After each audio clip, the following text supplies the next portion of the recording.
Well, on this week's episode, we're talking about a movie that I'm certain no one wanted to actually make. It's Ant-Man and the Wasp, Quantumania, and my name is Andrew Jupin. I am a late phase Steven Zadak. Eric Siscomania. Oh, you took mine. Oh, we can have both. Christopher Cabin. Oh. I do suffer from cabin mania at all That's times. true, Just yeah. put that out He drives there. me up the Very wall. much. I know.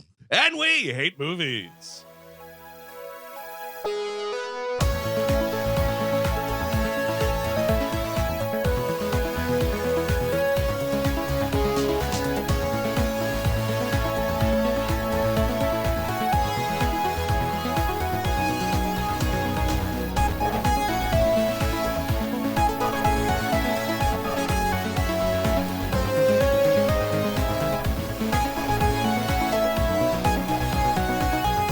Hello, everyone. Welcome to the program. As always, thank you for tuning in. If you're new to the fold, that's right. We're a comedy show where we pick on movies of all kinds and qualities. And, That's right. well, speaking of quality, lack thereof this week, Peyton reads Ant-Man and the Wasp, Quantumania. That's Good gravy. It's okay to like a movie. If you like this movie, it's Dude, totally shut up. fine. Nobody likes we it. We are throwing the pig skin around the Who back. are you avoiding? Who's I'm Dagger? talking the daggers. They're out there, Chris. Well, There's people that are big fans of this film. Well, actually, even worse now, there's this other phase of like, yeah, I know it sucks. Get over it. Like, yeah, but you can't have it both ways. You can't be like, all these movies are great. And then when the bad ones start coming out, like, oh, don't worry about that one. It's just the bad one. If it was like a tiny hiccup in some sort of amazing 30 movie perfect run, sure. But the fucking wheels have fallen off the bus, folks. You're thinking about this all wrong. You got to think about this in terms of religion. Like, if the bad thing happens, they're just like, well, God is just, you don't know what he wants. Exactly. You don't know what Kevin Feige wants. You don't know what's going on here. So you just have to believe in the thing, even when the shit is bad. And I'll say this, okay? This is not, I guess to sort of dip into the it's okay to like a movie cowardice. It's an olive branch. Well, look, I'm just saying, for me, I really liked both of those first two Ant-Man movies. Yes. Like, the second one, which also a lot of people did not care for. I didn't care for that. Yeah, I thought it was pretty fun. So I went, like, sometimes people will throw out, like, oh, you guys go into stuff looking to hate it. Sometimes, yes, that's true. But, like, I went in being like, I like the first two. I like Paul Rudd. Let's fucking do it again. And I was blown away at just how terrible it was. It's really bad. The first one, I borderline love. The second one, shoulder shrug. I like parts of it. I don't like other parts of it. This one, I have never seen it, and I didn't check on this one, but I'm assuming I'm right on this. The Rick and Morty thing with these late Marvel, this Phase 4 thing, Love and Thunder being the last one that really had that feeling. That are taking the tone of that cartoon, you're saying? Essentially a family-friendly version of Rick and Morty. Is what, Right. like, when Paul Rudd and his daughter and Cassie get to where William Jackson Harper and all those, that to me, every little beat when you're in that kind of world is Rick and Morty, but like nice. Oh yeah, the Dave Dastmalchian's Goop guy. I feel that's probably a very Adult Swim-esque. The Jackson Harper guy, totally a Rick and Morty gag. That is because this is written by Jeff Loveness, who was a Rick and Morty writer. Yes, so there's yeah, so it has that vibe. It's not an accident, but it's just like, should those be in Marvel movies? We ushered out the "So This Happened" fellas, and we brought in the Rick and Morty people. Now there's going to be it's just random. It's all. I mean, that's the thing. The quantum realm, science jokes. It's just the randomness of it makes me not care. Like, because like when we get into when we will get into like the world and Katy O'Brien and like, oh my God, and my struggling people, I'm like, who are these people? I'm Jerry Seinfeld all of a sudden. Like, totally. Who are they? What do they want? How are they being oppressed? They are a planned TV series that never took off. No shit. That's no like fucking That's shit. It. That's all it was. But the premise I thought was all right because it was like old science fiction. We're going down. There's shit down there you don't know about. Yeah. That's a fun premise, but there's just fumble the ball. The problem is there's no thread that ties that group, the Quantumaniacs, we'll call them, together. No. You know, they don't look the same. Every single thing looks different. So you're like, okay, this is some sort of found community. Sure. So what does any of that mean? Like, where did they come from? And the movie, because you're right, Chris, there was a TV series that never got made, probably because it has that vibe. Like, the movie's like, well, we don't care because we'll tell you that on Disney Plus next year. And I guess something. like, and also like, you know, in the previous movies, I believe at least, if I remember them correctly, Michelle Pfeiffer, and we've seen the quantum realm before. It's this barren landscape where there's like dust mite monstars occasionally, but it's this barren landscape that is horrible. So I guess this movie presupposes, because we start with the barren landscape as well, and then Kang shows up. But I guess this movie presupposes this is all her whole, the first like 10 to 12 years of her quantum realm experience was like a triangle of sadness. Like there was a resort just the other on the other side of the island. She just needed to like go like 6 miles down the road, and there's fucking Philadelphia there. You're totally right, because how did she miss the living buildings that we see in this Exactly. movie? Right. Well, yeah, I mean, they start out, the first movement is very much like a Western, like a thing they like to go back to quite a lot. Yeah. Where she's just tending to her area and like pumping the water, doing the whole thing. She's got like horse-like germ creatures. Yeah, you're totally right. And the comic book movies are now like the Western, where it's Yes. like you've had them for decades and everyone's tired. Except the Westerns were good. Yeah. But, you know. There's bad Westerns out there. There are plenty of bad Westerns. Plenty of good comic book movies, I will say, and adjust my glasses. Those first as 2 many. Ant-Man movies, I don't wear glasses. And she sees Kang's ship blow Crash through down. the crash down and goes to find him. And we cut, I think it's just him like, where is this? And then so it what is cuts this place? into the Marvel like fan cam. And the intro. only way you are accurately feeling what the movie presumes you're feeling about that reveal is if you understand like who he is, because I feel like the music swell that happens here is like they think it's going to be like when wrestling fans hear that glass shatter and Stone Cold Steve Austin comes down the ramp like, here comes Kang, get excited. It's even more annoying for the next hour of the movie, because I think Kang doesn't show up really until like an hour 16 or something like that.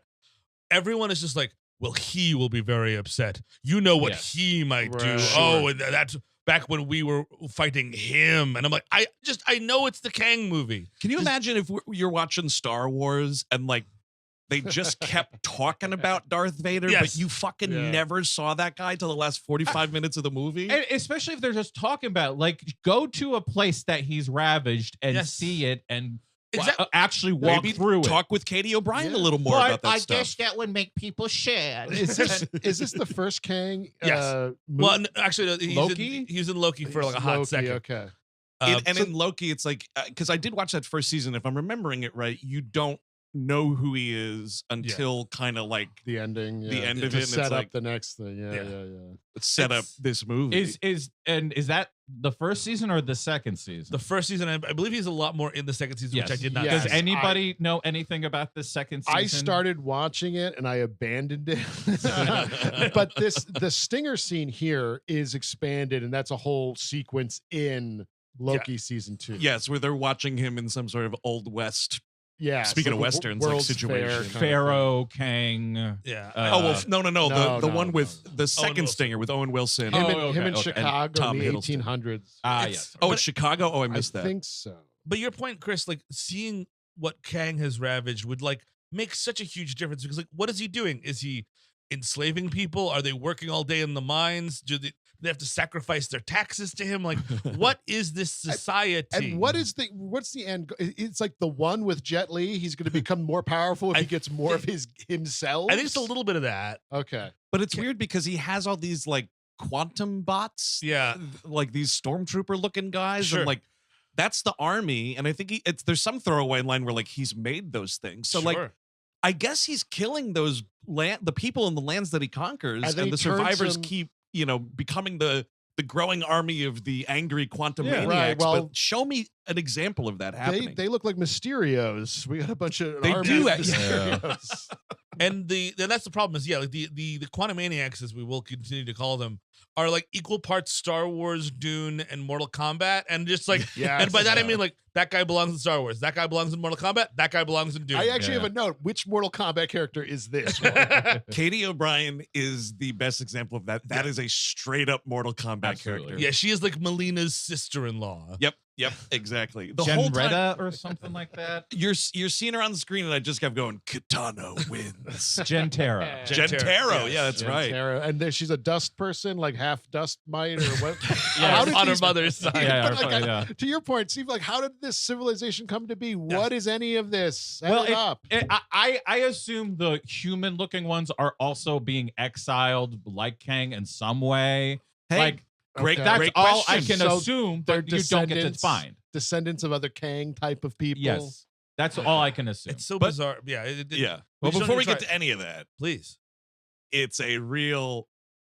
You've been watching the other Marvel movies, right? It's like this Paul Rudd walking down the street thinking about Welcome his back, adventures. Cotter. Yeah, we are literally using the Welcome Back, Cotter theme song. My asshole was clenched, waiting for John Travolta to just be like, "Hi, Scott." Oh, Like, dude, just- man, I was like, yeah. "Don't do it! Don't you fucking do it!" What about Horshack? Is Horshack still alive? I think Horshack passed away. All right, Yeah, I Horshack. think Ron so. Palillo is dead. Look at that poll. Good for me. Ron Palillo from Friday the 13th, Part 6. Yes. Although otherwise, good on the cameos. We got some Turkington Yes, and Greg the guy Turkington. from I think you should leave. Ruben Rabassa. Now, here's the thing about using Ruben Rabassa in a movie. I think that dude was funny on his sketch for I Think You Should Leave. But if you're putting him in this, it's just because he was memed to Kingdom Come Yes. Oh, yeah. because of Yeah. that movie. Or because of that show. And I despise that. Like, at least have him play some kind of a character. Because they made an abysmal second remake of Father of the Bride a couple Ooh. years ago with like Andy Garcia as Yep. the dad. And Ruben Rabassa's like the crazy uncle. Uh-huh. And it's the same thing because Yeah. he's just kind of a weird personality guy. And that's fine. But I don't need him in movies. I think the guy who said "Give me that" with the hamburger. Oh my God, I I love think that he guy. passed away recently. Oh, no. He did die, yes.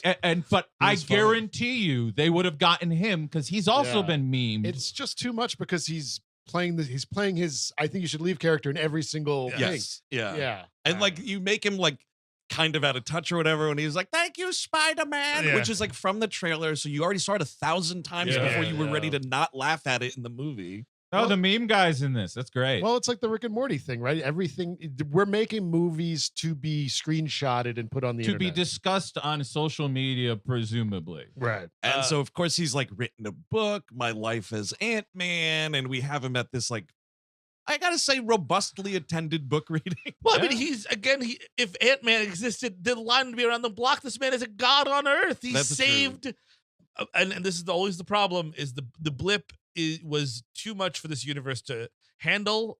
They've never really successfully navigated what a world would look like afterwards. Right, And like You're right. when what's her face, Cassie is like, "Oh, I was down in down in the park protesting because they were raiding a homeless encampment." I'm like, "Oh, that happens in San Francisco literally every day." But then they're like, "Oh, because of the blip, everyone's displaced." I'm like, "Oh yeah, so half the population of the Yeah. world left for 5 years, And now they're homeless. and they all come back, and it's billions of people." And I guarantee you, we're still not. There's still no like living wage or anything like that. But like, Sure. what exactly? So it's like the blip happens. 5 years, these people are gone. Presumably, I guess someone buys one of their houses at auction. Yeah, and I then like it's just that. like, no, it's mine. Yeah. No, you can't have it back. You have no legal right to anything But, anymore. well, here's the thing. That whole conundrum is a very real problem that would happen, right? Sure. But it is not to be addressed in the same movie where a jelly person comes out and says, "Drink me, drink Yeah. me." Yeah. You know what I Drink mean? the Like, ooze. Drink the ooze. precisely because like we're drinking ooze in this movie, and I don't need to be also thinking about like the real world San Francisco housing crisis. Yes. That's like a horrible problem to have, and you're like bringing in real social issues to this, but he's about to go get a bad cake at a fucking Baskin Robbins. And that would be interesting if that. I mean, obviously, never in a trillion years, but if like that was her, because she's like, "I'm political" for 39 seconds. It's like if Right. she was like actually Kids, am I political, right? exactly. If she was actually political the entire time, butting up against like, "Hey man, why are we building fucking shrink rays? Why can't we, Well, something else? She believes in doing stuff, which is like the big thing with Scott. And it's what makes their argument in the beginning is like, she's like, I'm trying to do stuff. You don't give a shit anymore. Right. You're just going and reading your book to kids. And like, first of all, where are all the human Thanos cults trying to assassinate these Avengers? I would sign Where up. are these people? Right? Wouldn't you sign up? It'd be great. They're doing fucking readings in the middle of San Francisco, and not one crazy person's trying to knife Scott Lang. If I was blipped and came back, I'd rather be dead at that point. You're I'd going join a crazy. cult. I would also be terrified of you, Yeah. Eric. If you were just like, "Hi guys, I'm back from the blip." Like, fuck, I don't trust that shit. Yeah. Not for a hot second. I would be like, guys, remember Pet Cemetery? Yeah. He came back weird. Let's kill him. I live under the bus on ramp now. Thanks, guys. Yes, the world would have torn itself apart. Like There'd be nothing left. And you just can't but you can't say that. So it's just like, yes, he's writing a book and he has a normal family Well, life. I mean, I think it's kind of funny because she's like, Dad, why are you like wasting time? You're not out there like helping the world or whatever. You're just spinning your wheels. And I'm like, yeah, Cassie, because this whole phase of this big movie franchise is spinning its wheels. Yes. So of course he took time to write a book and not do anything superhero related because nobody's doing anything in this phase. Look out for the little guy. Well, that's the thing. Is she supposed to be part of this like new way, like the new Avengers? Whenever we're gonna get to that I thing, think Really? Tiny Toons Avengers. That's what it whichever was is. at the end of the Marvels, we get a little bit of that. Where Yes. Yeah, what's believe the Ms. new lineup? It's Ms. gonna be Marvel goes to Hawkeye Jr. yes, what's her face? Kate Beacon. Yes. So that's 2. Then we got Cassie. So that's 3. And then we got the Falcon from Winter, whatever that, the new Falcon Captain America would be like the new Captain America, He's and Captain then America. you would The- have She-Hulk be the Hulk. She-Hulk, Yep. the marvelous Mrs. Maisels or whatever. Yeah, she comes in here. She introduce- does some stand-up. Marvelous Mrs. Maisel. They got everyone. In We this gotta thing. make them laugh. Bring in Maisel. Because which You got which, the funny stone, no, the funny bone. funny bone, right? Yeah, which is made out of stone, ironically. What is the I'm forgetting which one it even is, but they set up that other girl who's like the tiny Tony Stark. Which movie was that? Ironheart. That's in Oh, yeah. Black Panther. Wakanda, Wakanda Forever. Yeah. Wakanda never, man. Not to be whatever. Yeah, But that movie stinks. it sucks. Yeah, it's not good. There's like Avatar people in there. There's Avatar right? people, and which is ironic for this movie because apparently, based upon anonymous reporting from one of the people in the VFX houses, one of the reasons this movie looks like shit is because they were doing all these movies at the same time. They put a ton of resources all towards Wakanda Forever because that was going to be the prestige joint. Sure. And Wakanda Forever does look much better than Yeah, this. oh, It yeah. certainly It does. does, yeah. It's. I mean, that's why you don't make fucking 5 huge movies like this in a year. Yeah. folks. Also, the fatigue is real. Like, who cares about who we're fighting anymore? Why are there still people fighting in this world? Yeah. Who are the Avatar people? Why do I care? Kang, I don't understand why I care again, about What him is the either. benefit of continuing to do the same thing you've been doing? Like, why not? Like, and I hate to be like follow DC's thing, but like DC being like, let's get a name, let them do their shit, Yeah. and Right. leave them the fuck alone for once, and just whatever. But like, they can't do that. Because I think if you do a gun-esque reset like DC is smartly doing, it sort of says all of that other stuff doesn't matter and is worthless now. And I think that's like, if you say that about MCU stuff, it's like, but RDJ did all this work. We would and have- Chris no. Evans did all Yes, this work. if they rebooted this, you're going to see a wave of domestic terrorism unlike anything you've ever seen before. Well, you But know no, what? it's an Then Oklahoma City a day, Chris.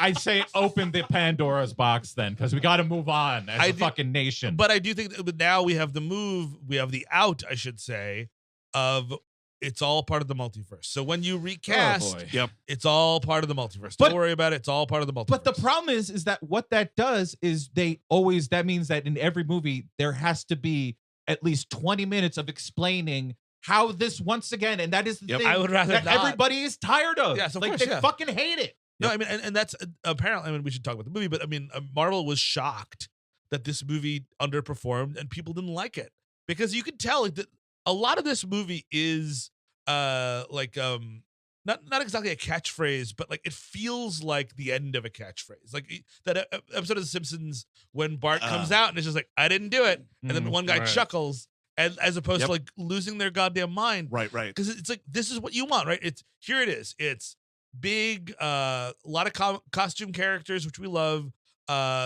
silly enough jokes, random wackadoo stuff. And you got M.O.D.O.K. M.O.D.O.K. Isn't that a comic thing that people big, worship? yeah. People worship it. They expected that to be huge, and that is a joke and a half. It is. It's terrible. It's all. I mean, that you can't put that on screen. Like you look at it and you're like, oh, we have to cut all of this. I don't know what we're gonna do. We have to cut all of this. And who among us? And if this is like a comic continuity, tell me now. But who was like, oh man, you know what?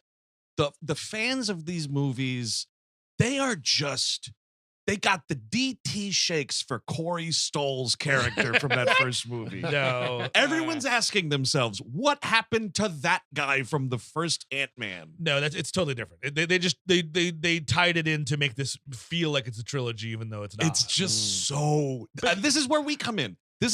I'm telling you right now, we would be the best script doctors because you look at that and it's like, why is that name familiar? Oh, Andrew, it's the villain from the first movie. We're going to get Corey Stoll back. And we collectively as a foursome would be like, that's a terrible idea. Don't do it. something else.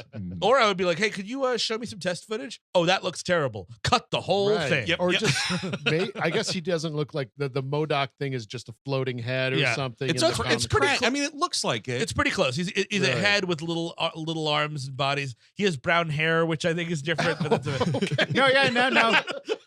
No, it looks like shit. You're 100% correct, but this comes out in 6 months, and that's it. You don't. I mean, I don't care. Your script is my fucking toilet paper. And also, like, I was just thinking about the first movie. I looked at because I haven't seen the first movie in a while, and Chris, you love it. And I really like it.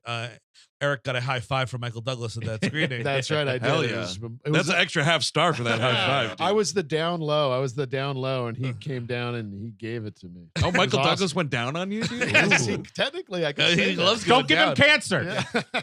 I got cancer from that high five and that fat guy. He had cancerous cum on his hand. But I saw the poster, and it's like, it's Ant-Man, and it's foggy San Francisco, and like there's like Michael Pena's there, and he's looking mysterious.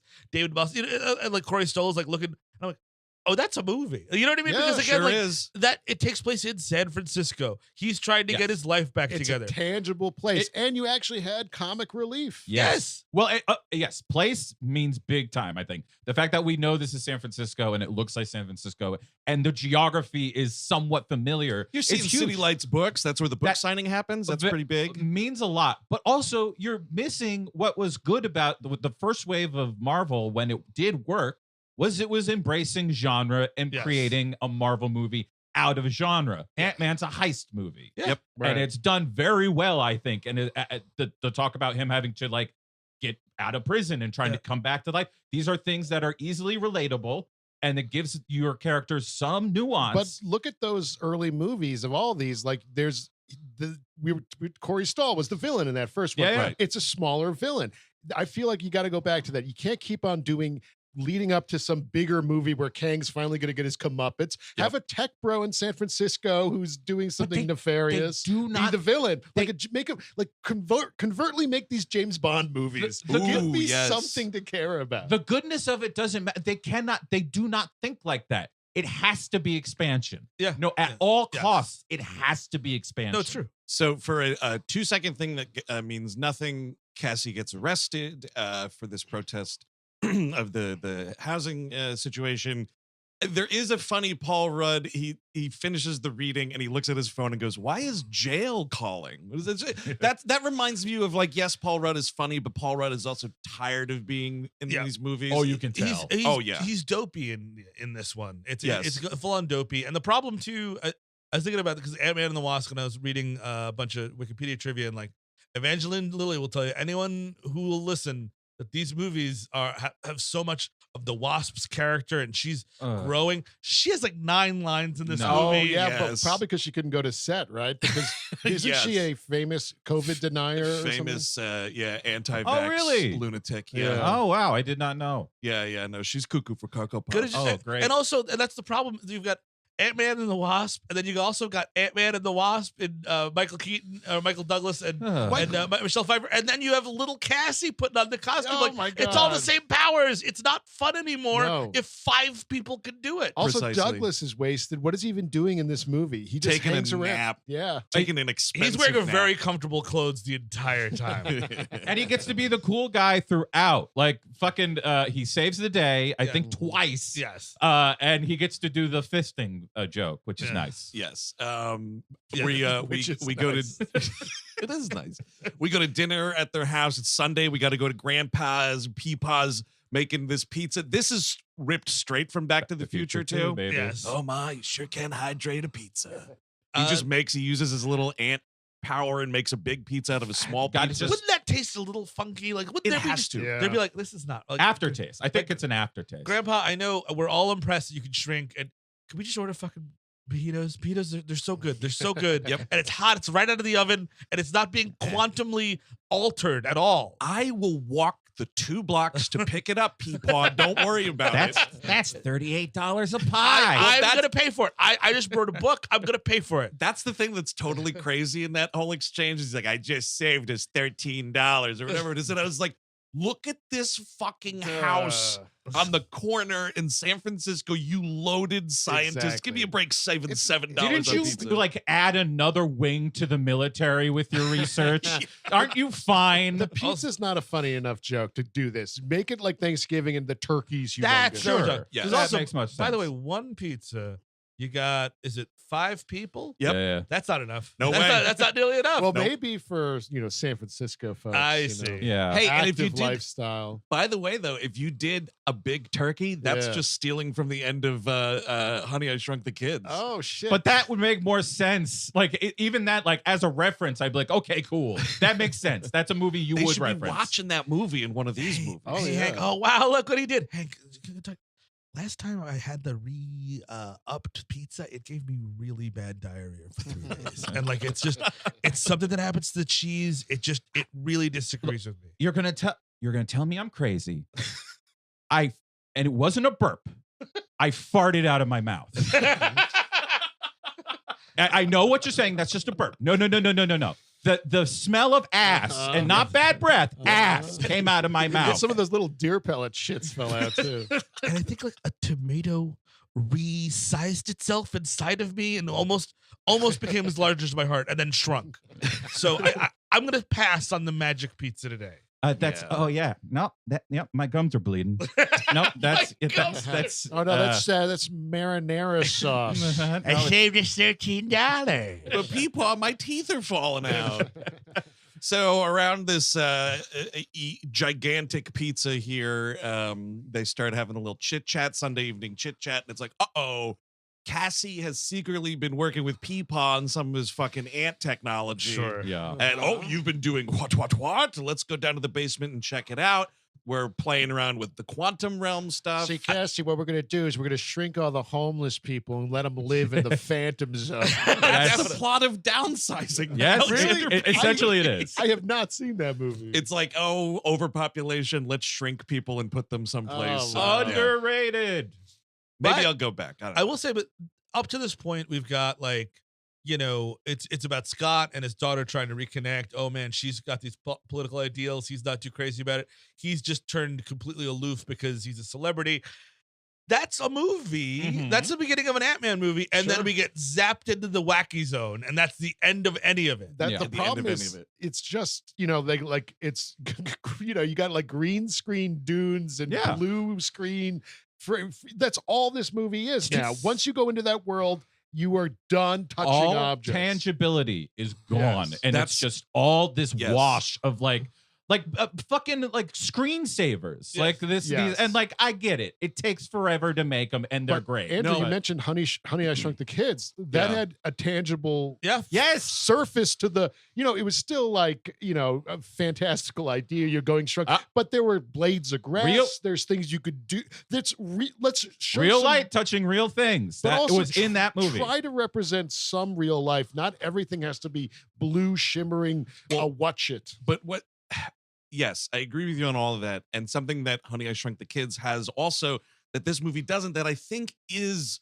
the biggest nail in the coffin for this movie, is there's not a single character on the outside of the quantum realm being like, where did they go? How can we get them back? The fact that you take the whole family in there, there's no one that you can cut to in the regular size world. And like, because you are just in this CGI space, it's claustrophobic and ugly at the same time. But also it's not, and because it's quantum and not space, because space actually means something. Space, these are planets, blah, blah, blah. What's the oxygen situation like? Yeah. Because it's quantum, it means nothing. And the sky is purple, green, gray, or orange, and it doesn't matter ever. And you're always, the entire movie, you're like, where's that light coming from? Because you have no idea. Like, where's that light? And to your point about like there should be someone from the outside, Michael Pena could come back and be like, where's everyone? And it could be I would shit in a lab kill for Michael Pena to do like a little wackadoo, like, how do I get them back? Yep, exactly. Like that's a big misstep of this movie, is not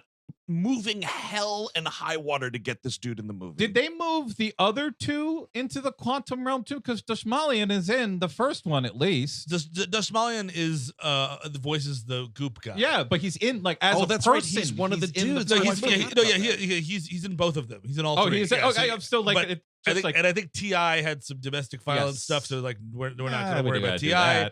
But Pena is Pena. Yeah. Why wouldn't you make him a Gleep Gloop? I noticed you mentioned domestic violence. Well, yes, we're going to talk. Oh, yeah. Sure will. So Michelle Pfeiffer as Janet Van by the Dyne. way, holy shit, this lady's aged like I don't even know what. Oh my god, it's great. I'm like the best. If anything, I'm thankful for this movie because it's Michelle Pfeiffer in a movie in 2023, and man, it's great seeing her in movies. I got the down low from Michael Douglas. I can get the down low from her. Oh shit! Now we're talking. I actually felt quite a connection to Michelle Pfeiffer recently. Oh, actually. really? So I found out via Instagram we both had COVID over Christmas. Oh, and I was like, oh, look at that, something I have in common with Michelle. That's your Pfeiffer. opening line, dude. You got an opening line. Oh yeah, You man. stumble over. I had COVID over Christmas.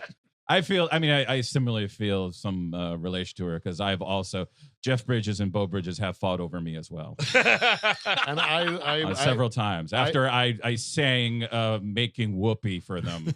I feel a little bit of a connection. I wear black latex at home. I also had sex with Fisher Stevens for years inexplicably. Oh God. I think I'm fucking farting out of my mouth hearing that.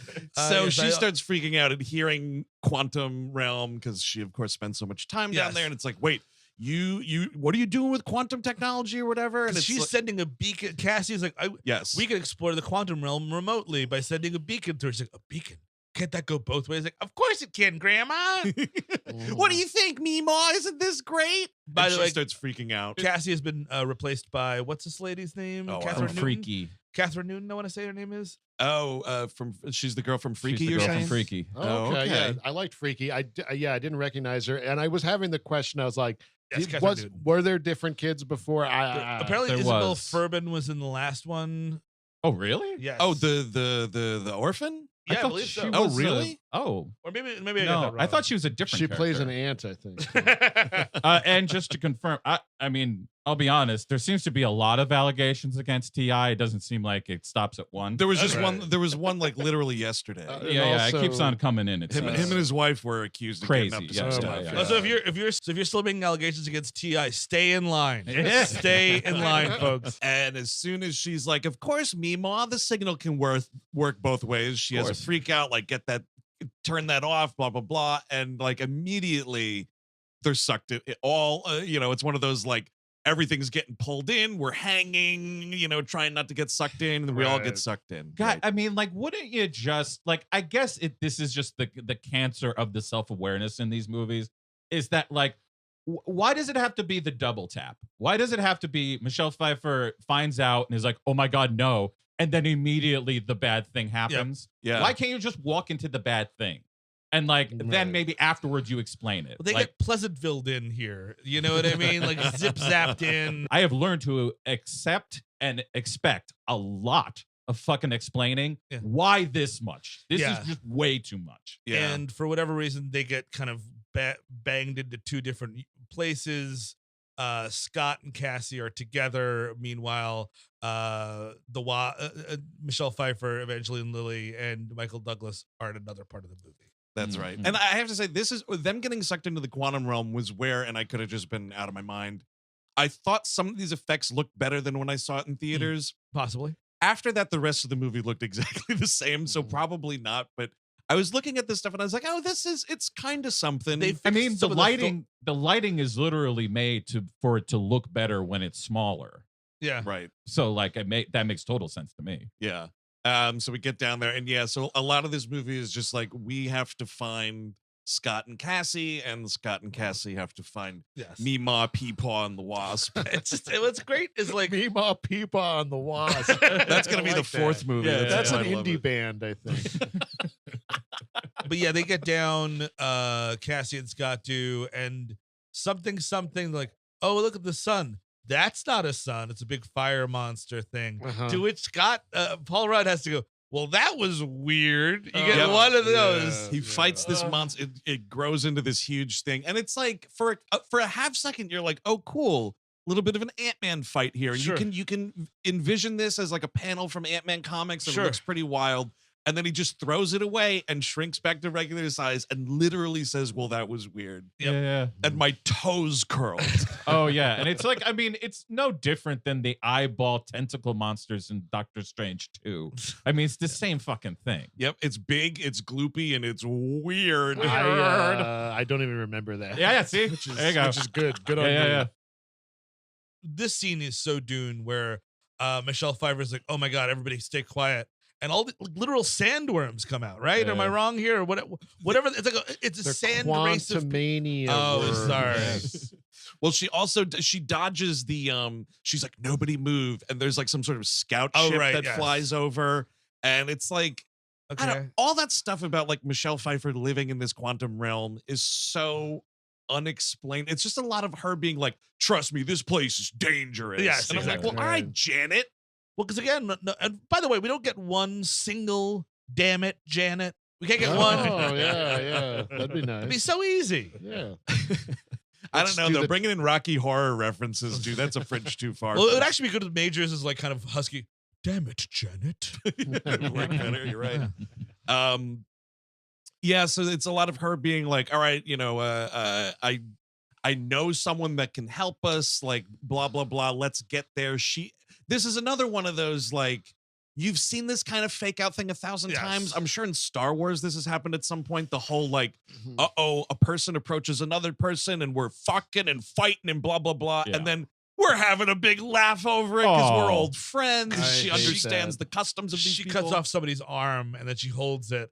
And then I was like, yay! And it's like kind of a fake out. And this has happened in every Marvel movie ever made, going back to like the X-Men and shit like that. Like when maybe it was Wolverine Origins when he meets the fat guy. Oh, the Blob, yeah. And somebody say Blob. And you just fight, and then it's just like, and then we're just best friends after. Yep. Yeah, exactly. It's respect, you could kill me. I like that. And what it does is undercut any battle scene henceforth. Yes. And they take a plane to a bar, which is a pretty nice looking bar. Dude, they take a plane. They take a fucking gleep gloop thing with strings on it. Oh, that's right. And this is Michael Douglas with the big goggles on, and he's piloting this, and it's just all the greeniest green screen shit. Is this where he's fisting the shit? No, that's later. That's Bill Murray's This spaceship. is where they go to meet Bill Murray, and Bill Murray's eating the weird like squid / ortolan bunting. We're doing we're having Old Boy a little bit. He is, yes. Yeah. I was thinking the same thing. He's definitely doing the Old Boy slobber down this fucking living thing. Or like, all right, Greg, we have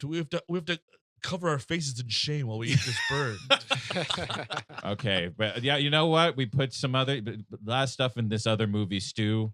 Old Boy, here we go. Dash of that. Sure. But we get to this bar, and it's obviously very clearly like tip to the hat of Star Wars, but you're Disney. Why do you need to reference Star Wars? In You your own it. You own it. You make Star Wars properties all the time. Marvel should never tip its hat to Star Wars, and vice versa. Because now you dilute both of them. Yes, exactly. Yes, exactly. Yeah. It hurts Star Wars also.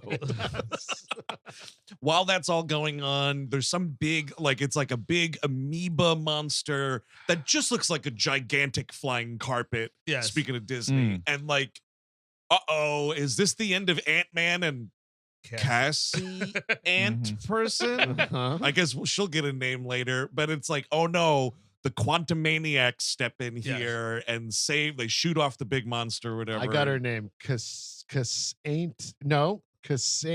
Ant. Like maybe her name's Cassandra. You just put Ant in there. Oh, I like Cassandra. Cassandra. I like that. That works. Cassandra wins. It's still Mortal Kombat. It's Mortal Kombat. And just like, and now it's like the village of the whatever. And you get the great Katy O'Brien. I can't wait for her movie this year. What's that? Love Lies Bleeding? Yes. Oh, yes, her and Case too. And speaking of Star Wars, I liked her in Star Wars. Yeah, she was great in it's Mandalorian season? Mandalorian, three? yeah. It's too bad she's completely wasted here. Absolutely What wasted. is this society? Can we actually have like moments with her to understand? I mean, I guess she's like, we're threatened or whatever, but I need more than that. And also, like, what is her relationship with the guy? Because you have like it's her and the guy from The Good Place. They're smart in a way.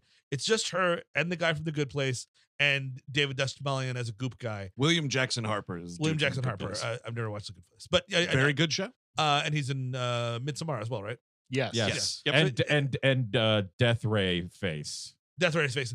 But like, it's a small amount of people that you can actually develop a little bit. Yeah, if you want to manage it, you can manage this amount of people. Like, are they in a relationship? Are they not in a relationship? Are they brother and sister? You know what I mean? Like, whatever it is. No. We need that screen time is being reallocated for a Bill Murray cameo. Yes, Bill Murray cameo and scenes featuring the Wasp that aren't really about the Wasp in any way. She's just quietly sitting at a table through this whole thing. So we go into this fucking knockoff cantina, and Michelle Pfeiffer's like, hey, Michael Douglas and Evangeline Lilly, take this shot that I just pounded to. And this is like a kind of interesting thing for the movie. It's like once you consume this red shot of liquid, you can then, it's like a universal translator thing. You can understand everybody around you, so everybody's gleep clopping in the same language.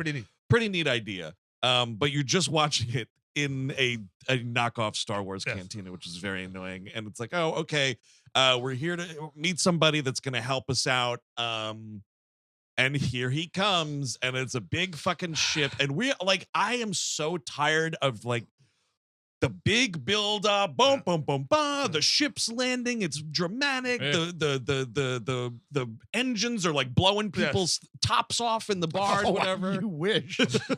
Hats are flying, tits are out. I want to see that. I want to see those goop people's whatevers. And then it's like we're showing like the boots as this character walks off the ship, and it's like bum, ba-da, bum, ba-da, da, da, da, da, and it's like, oh fuck, Darth Vader type shit. Who's this gonna be? And then it's like, whap. It's Bill Murray, so you know it's gonna be silly. I hate that reveal so much. It's bad, and also like I love Bill Murray. You know what I mean? I think that he's trying to do.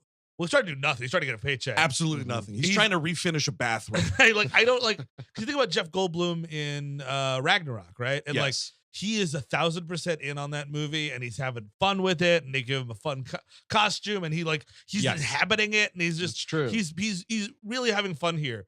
Bill Murray is being held at gunpoint. Yeah. He's excusing himself the whole time. He literally is like, when they talk about how he's working with Kang, he's like, well, you can't resist. You can only resist him for so long. Yeah. The mouse comes for us all. Yeah. Right. It will have us all. See, the Jeff Goldblum thing is interesting because he's actually trying to buy into that world and play in it. Yes. And Bill Murray's just, hey, Bill Murray's here. That's what you wanted. Because Bill Murray hates being outside, I think. Yeah, I think Bill Murray is enjoying old age inside, having sex with Keyless. Right. Oh, that's over with. But yeah, he was bringing milkshakes to the yard. Yeah, good for him. Point. None of this was filmed outside. So. I guess that's true. But he has to go to the green screen room. But when you're when the entire tone of your franchise has more or less turned to like, wasn't that weird and random and we're all too cool for the room, that's been Bill Murray's persona since 1974. Yeah. Just the whole too cool for the room. I'm over this. Why is anyone caring about this? And like that works in certain things. Of course it has. It does. That's yes, why but he's not Bill here. Murray today, but not here. Well, it's also a bad character for him because he's supposed to be like her ex-lover. Thank you. / Right. Resistance fighter that has now completely gone to seed. Is working for the government. That's a cool character. Like, Yes. I mean, like you want more than 6 lines, but like at the same time, like it's just Bill Murray being like, yeah, and you can't even get a good, because it's a Disney movie, a Bill Murray implied sex with Michelle Pfeiffer joke. He's got 12 of them. Yeah. She's a pretty good dynamite in the sack. You could do anything or like, It's got to be a Gatling gun. It can't Yes, be a exactly. single shot anymore. It's got to be that way. but a it's great just, way to he put doesn't it. do it. It's just sort of like, because it's just like, oh, you guys know each other. It's like, yeah, we know each other. Like, Yep. But like, and I'm glad you brought this up because like, yeah, there should be some sense of tension in the character that, yes, he's sold out, but there was some sense yes, of he used to moral be a hero. morality in his background. Well, But like, you can't even hint that it was there once. the reasoning they give is what kills that, though, right? Because you want it to be something where it's like, well, he was going to kill my family, or like whatever it is. But all he says is like, well, you can only say no to him for so long, and it's still when we're doing that. He made me do all this, and Murray's character is that like, if you can't beat him, join him thing. Fine, I guess, but like.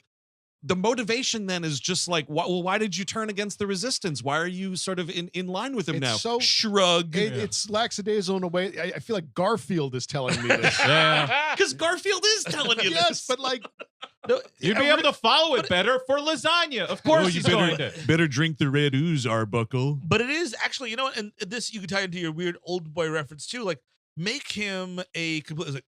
You can only eat dirt mites for so long. Now this is eaten. You know what I mean? right, And like sort of make like it a a money. Matrix Yes. cipher Ooh, thing. Yes, totally. But And, like, like- even the fucking ooze, that's just Hitchhiker's guy. Yeah, it is. That's- yeah. But it's so there is this little cute, adorable thing that's a Monstar that he's like, you got to eat. You have to try this. It's amazing. And like Yes. he takes a shot of it, and then he's like, and now I'm gonna have to arrest you. And it's like, okay, bye, Bill Murray. Yep. And so, we don't want to get sent to him because he is bad. But so it's like, how do we get out of this? Well, we throw a little Ant-Man disc Yeah. at one of the cute little squid shot things, and it turns into a big monster. Mhm. If ever there was a world where you could bring in Howard the Duck, Yeah. you could do it here. Well, I mean, Howard the Duck has already been in Guardians of the Galaxy. Two? Yeah. Is he- Stinger? Does He's he a stinger actually too? have He's a? it's a He's just a stinger, stinger. I wasn't it? thought. Just a stinger. I believe. Doesn't he show up a little bit in that third one, or am I nuts? Does he? Oh, I don't know. I don't remember. I saw I it one I time. wiped forget, that right out yeah. my memory. I like that movie, but I don't remember that. I was busy thinking about how bad my Alamo Drafthouse food was that I was eating at the Well, time. that's sure- your fault. I'm sure it was pretty bad. But Drink like, the ooze. but if you're gonna do something like that, like have fun. Like this world is so just like yes. plain. Like, okay, I can't believe it, but I am begging for one of these stupid cameos, Right. Well, Well, I mean, just to lighten 'cause that up a little There's bit. nothing to draw upon. You don't know anything about this resistance that Bill Murray was a part of. You don't No. really know anything about what was her name, Jakarta's society. Oh, or- Katana? Yes, Or whatever. yeah, Whatever Katy It's in my O'Brien's playing. notes Cassandra- later. Cassandra. No, Katy O'Brien's Yeah. character. Gentura. Yes, whatever it is. But it's just like, I need just world build a little bit. Hold my hand for a fucking second. I know they do hold your hand, but in a For the different wrong way. stuff. That's Well, right. we're about to, because basically they escape and they get on this, and it's kind of amazing because like also even when I was so thankful and I didn't realize it until it happened when Scott and Cassie finally get caught by Kang and they're inside jail cells. I'm like, oh, we're inside. Because so much of this Yes. movie, and again, Right, because you're that's right. being inside makes the lighting make sense, right? There's like an Yeah. overhead fluorescent, and I'm like, I get it. Yep. Because even at this bar, we're out. It's all al fresco, and it's like, Yeah. can we just go inside somewhere? It looks like a place like when you're on vacation and you're like, well, we can have lunch here, but you can still see the beach. Right. No, give me an actual set. yes, exactly. That includes 4 walls or whatever. You know? yeah. But so they go inside this. They steal Kang's Krylar's ship. and Krylar is Bill Murray. I don't think we mentioned that, but Who? yes. Yeah, the squid eats him. off screen. See, screen. and that's just real quick about that whole escape. Here's this moment where it's like you have this bar, like it's a bar. restaurant, whatever. Like it's a familiar kind of environment where and this is a curse of this movie and a lot of these movies, is like the action is just about to start and then you clip it before it really gets going. Yes. Like you could have had a real deal set piece here. Yes. And instead it's like a 15-second Michael Douglas and everybody jump on this ship. He fists the control panel and they're off to the races. And you see Bill Murray. Yeah, it's an off-screen implied maybe that thing eats him, but you don't see it. They also left a Michael Douglas joke on the floor when he's like at the bar. Do you serve anything that can actually get me drunk here or whatever? Oh, yes, sir. You could have had him being like fucking hammered Loaded. at Sure. the end of this, and then he's driving. Oh man, I'm drunk driving this fist-mobile. I guess Yeah. you can't have drunk driving in a Marvel movie, but I would like to. What is he going to do? Crash into a squid? It's not going to matter. Well, that you would have to. DeVito are in San Diego again. I haven't been this drunk in a while. I mean, I think yeah. what you're talking about, and the reason it doesn't feel like none of this feels like it hits as powerfully or as urgently as it should, is because they got TV brain. Now everything, Right. Yeah. since they're building everything for TV as well, the way they have scenes play out is very TV like. Yeah. It doesn't have Yeah. presence and like take time to introduce you to the place and then bring you through it. These are old ideas. Because it's not very old ideas. You're no longer filmmaking. No. Right? Mostly everything here is pre-viz. I doubt. Is it Peyton Reed still? Yeah. I doubt he had much decision making. No, this doesn't feel like him at all. No. This So, feels yeah. like the least of him. You strip the artistry out of it. Yeah. And then it's just, this is an assembly line. you And know? it's not difficult to see it. If you see the first one, a good movie. You see Yeah. this one, piece of shit. Well, that's why the Marvel folks the suits were surprised that nobody liked this movie, because they're like, no, the suits loved it. It's all, we painted by numbers. This is what you wanted, They right? love it. Yeah. They made it. Yes, and it was for them, by them, and everyone said this fucking sucks. But we put the good name on it. Why don't you like it? I'm actually surprised that it got as negative of reviews. It did. It did get negative. Oh, reviews. yeah. It deserves it. But it's weird. This Marvel churning machine. It's entropy, man. It comes for us all. Yeah. Eventually, Yeah. something that people are getting tired of it, rightfully so. This is when the movie, and I talked about this, I think, on screen. Basically, it's Evangeline Lilly, Michael Douglas, and Michelle Pfeiffer sitting at a breakfast nook Mhm. for Yes. like 40 minutes while we get through exposition Yes. Oh, yeah. and like a flashback stuff, but they just keep cutting back to them, and they're just like sitting, and there's like the ship is going, and There's it's freshly squeezed OJ. The eggs are about done. Yeah, Very exactly. nice. It looks It's- like where the fucking Keaton family would have breakfast Yes. on the fucking Family Ties. and Yeah, she yeah. explains her relation. This is when we really finally get into Jonathan Majors as Kang. We are just, I'll tell you this right now, and for whatever it's worth, but like, we're so lucky you actually see this in flashback scenes and Mhm. not like just staying at that breakfast. Oh, nook and just talking talking, about oh my it. God. Like, the fact that we actually get to see it, I'm kind of still stunned that they did this whole like 15-minute flashback where we don't cut to anything. She's just Yes. there and you let the whole sequence play out, and then Ugh. it cuts back to the kitchenette, but like you could have seen that going the other way big time too. And basically Kang crashes, she nurses him back to health, and they totally fuck, right? Like, come on, let's Sure. stop. Let's Yeah. don't shit. If she's fucking Bill Murray, she's fucking They don't this. call, Absolutely. they Yeah. don't call him the Conqueror for nothing. That's my one thing is I'm not sure if he fucks. Mm. He might be Really? beyond that. Right. He's like an incel. Is that the idea? Yeah, well, He's like too he's- much of a nerd. Or It's Oh, yeah, like, been there, I'm done that. fucking people in different dimensions right now and feeling I it. have to hold my essence. All of my essences must be held inside of me.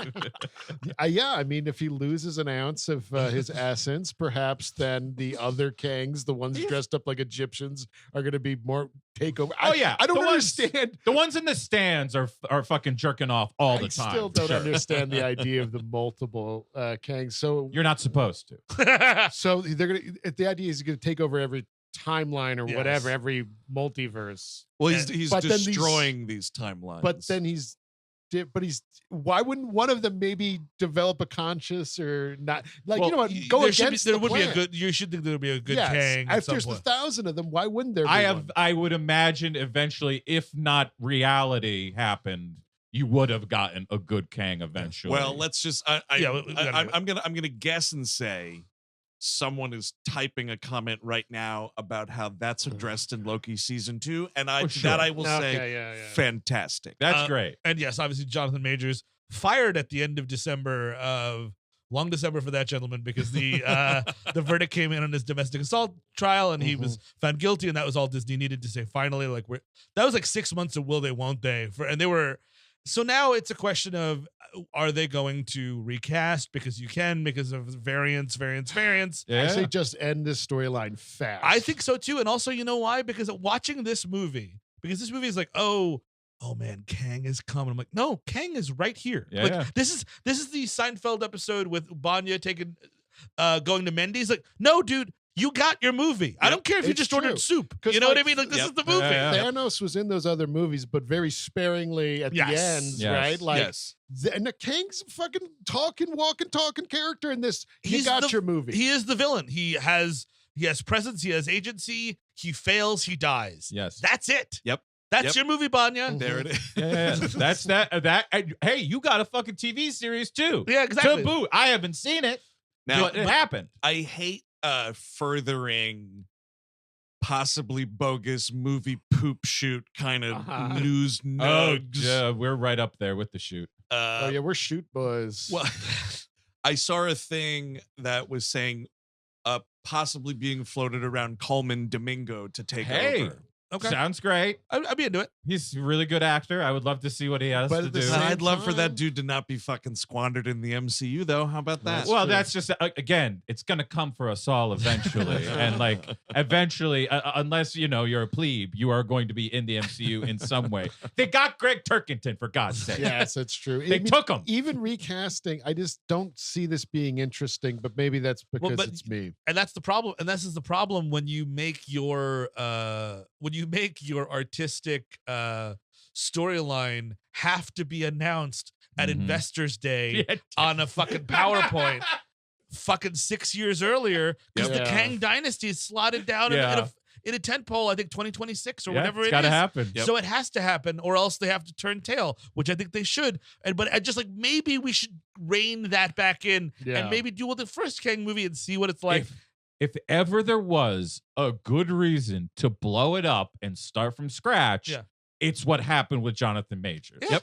That is all you need to be like, and everybody's going to understand it. Yeah. Nobody's going to be like, oh, why did this happen? Of course, you're going to get some absolute maniacs on the internet who are going to be like, they should have pushed on. Sure. But they don't matter. Yeah. It doesn't matter. Just fucking stop it. Start from the beginning. Try to do this thing right again.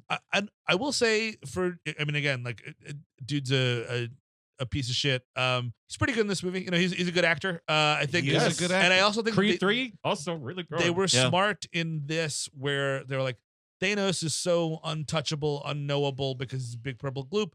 Let's just make him a guy. And I think that's him just being a guy. It's a great instinct. And I think that it's a strength of this movie. What is the because I'm ignorant city on this thing, but like what is the comic interpretation of him? He's a Fantastic Four villain where I believe, long story short, he's a descendant of Reed Richards' father. But like, it's very similar to what this is, where he's a guy that is very aware of time travel and the multiverses, and he has all sorts of different versions of himself that like come into play and fight each other and so on and so. So that is his bag. It's pretty close to this. Got it. Him on the throne, like the way he sits on that throne is very from a comic book. Yes. Very specifically. Oh, that's cool. And like, so like he and Michelle Pfeiffer he crashes like, hey, I could probably get us out of here if you could fix my ship. She's a science genius. They work together. They fuck. Almost certain. It's like the core that powers this thing. They had a 3-way with Bill Murray. Dude, absolutely. Each of you can suck on one of my nipples. Excellent. Oh my God, I'm picturing it now. That's beautiful. Ooh, this is going great. Oh God. So I got a threesome with an immortal guy and a Wasp lady. So I got that going for me.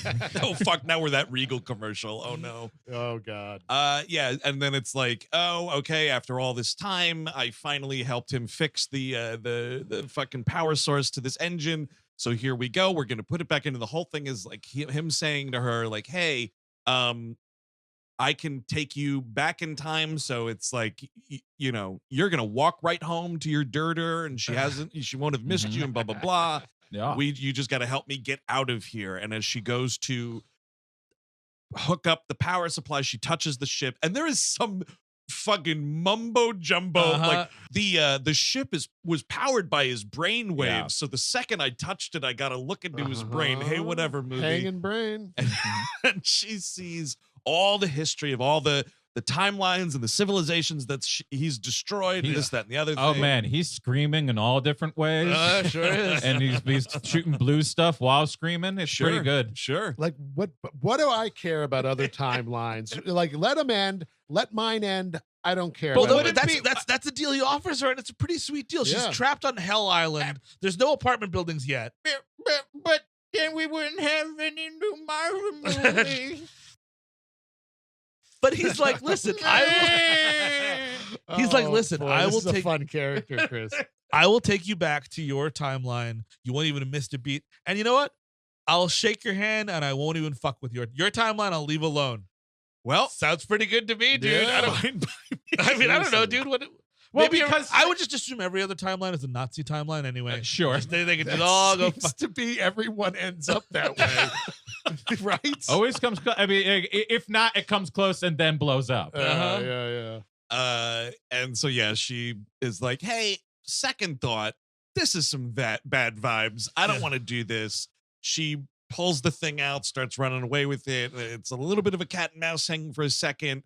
Kind of uncomfortable to watch with the recent news at this point. And then kind of a neat thing here, Janet throws out a couple of them Ant-Man tokens. I don't know what they're called. They're Ant-Man tokens. It's fine. You can use it to grow and shrink things, and they also will activate a skee ball machine. Absolutely. Right. And you can use them as beer tickets at the bar. And if you have enough of them, you get a large comb at the end of the day. Ooh, hell nice. yeah. Kings among men.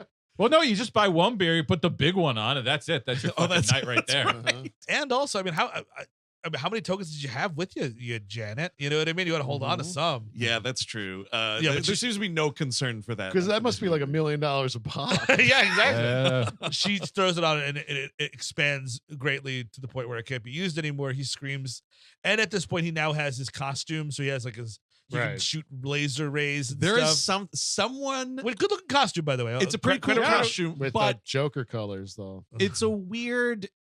Someone definitely, I think it's Michelle Pfeiffer, is like, once he had his suit, his power was, and I was just like, okay, I don't know anything about this character. Yeah. Please elaborate a little bit, or don't say anything in the first place. Yeah. One or the other. I will say that from what I read of the King character in the comic books, he's like a little bit more mischievous. He enjoys like sowing discord. Like he's so again, like with everything else, he's so grave and serious in this movie. Right. And like, yes, Jonathan Majors is a monster, but like also a good actor, so he can ride it. But like, it just doesn't give me what I want from a villain like this. Actually, no objection, Your Honor, because I think the rest of this movie is so silly. I'm glad that he isn't. Apparently, there was earlier drafts of it where he was cracking jokes and was sillier, and then they decided to bring him down into more of this imperious, pitiful. They should have dude. brought everything down. Yeah. Because to Chris's point, like usually the villain isn't the straight man in the movie. Yeah, that's a little weird. But it's interesting you just said straight man though, because like I had the same thought, but the difference between like there's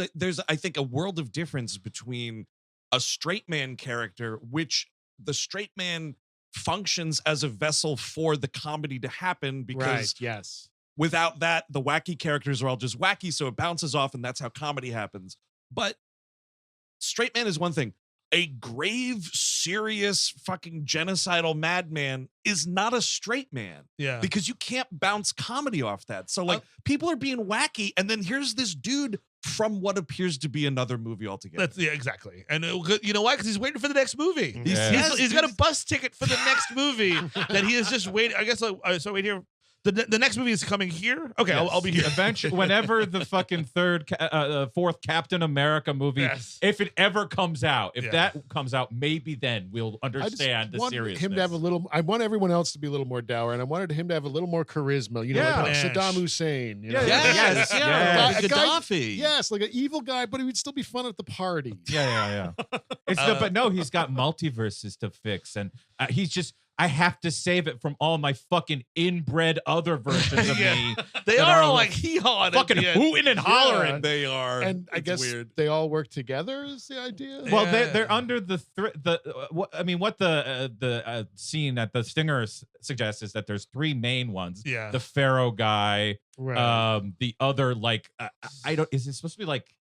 You could just say hat. Big hat. Big hat. Yeah. And then there's one he looks like an oil monster. The robot, like the robot kind one. of thing. Yeah. So that's all fun. One of them I think is a Mortis, which is another character, because there's a lot of villains that kind of get retrofitted into Kangs later on in comics, which is a cool idea. You know what I mean? It's like, oh no, that guy was a Kang. Oh, he was Kang all along. Yeah, exactly. That's Meanwhile, Scott and Cassie, I guess, continuing the political strife that she has, she's like, we should help these people, in quotation marks. It's like, no, we need to find our way home. That's the and then like 3, 2, 1. Oh, here comes Kang's ship. No, we're getting captured. Well, You know that's what I mean? exactly. Like, that's it. It's like, oh, we should help these people. No, we shouldn't. And then Jentora comes out of nowhere with this fucking off the top turnbuckle. You've led them to us. And I'm like, okay. And then this is what this How is. many times have you heard that? A lot, right? Yeah, and then this is who's been led where. This is the introduction of M.O.D.O.K. M.O.D.O.K is who kidnaps them and brings them to Kang's jail. And this is I'm sorry, I really like Corey Stoll as an actor. I do too. There's absolutely no reason for this to be him. It's awful. He's got the mask. Keep it looks down. so much better. It looks time. so much better because there's a level of, which is the problem where you shouldn't have done M.O.D.O.K in the first place, because they can't get to a level of unreality in these movies. It has to be close to photorealistic. Yep. And when you do that, it's a big baby head with little arms, and it looks gross and not funny, and also it looks terrible. Actual M.O.D.O.K would look more like a Dick Tracy villain inside of that thing. No, you're right. He would have a weird extended nose and weird looking eyes. You can't do it in live action. Maybe that would be ugly. Across the Spider-Verse, something like that. You could have a M.O.D.O.K. They did M.O.D.O.K. There was a M.O.D.O.K cartoon, and I think Patton Oswalt voiced it. Yeah. Really? Oh, good for him. Yeah.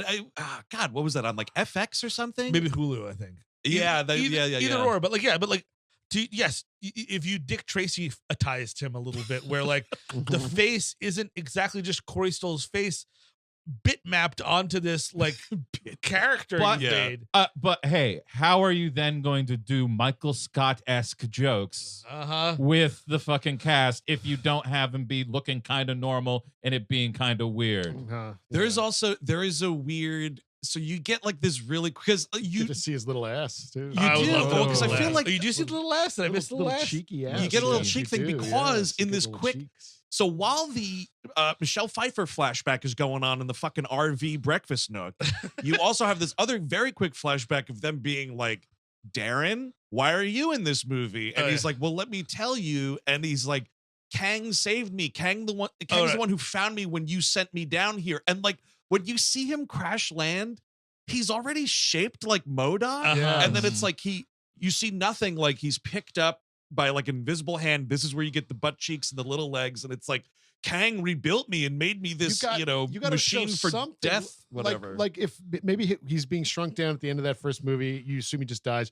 If his like suit's being destroyed and it destroys his body as he's going down, crumples him a little right, bit. you get a little Vader on the beach there. I love that.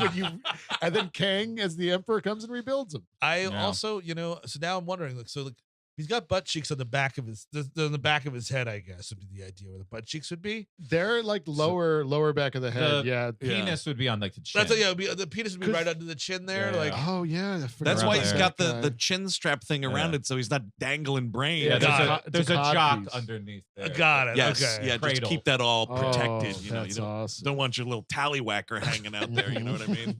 You already look stupid enough. You don't need a dick hanging off your chin. But it's, I mean, like the the CGI couldn't look worse. I So can't. bad. It's. I mean, the Flash movie, which we will talk about live on February 1st, 9 That's right. p.m.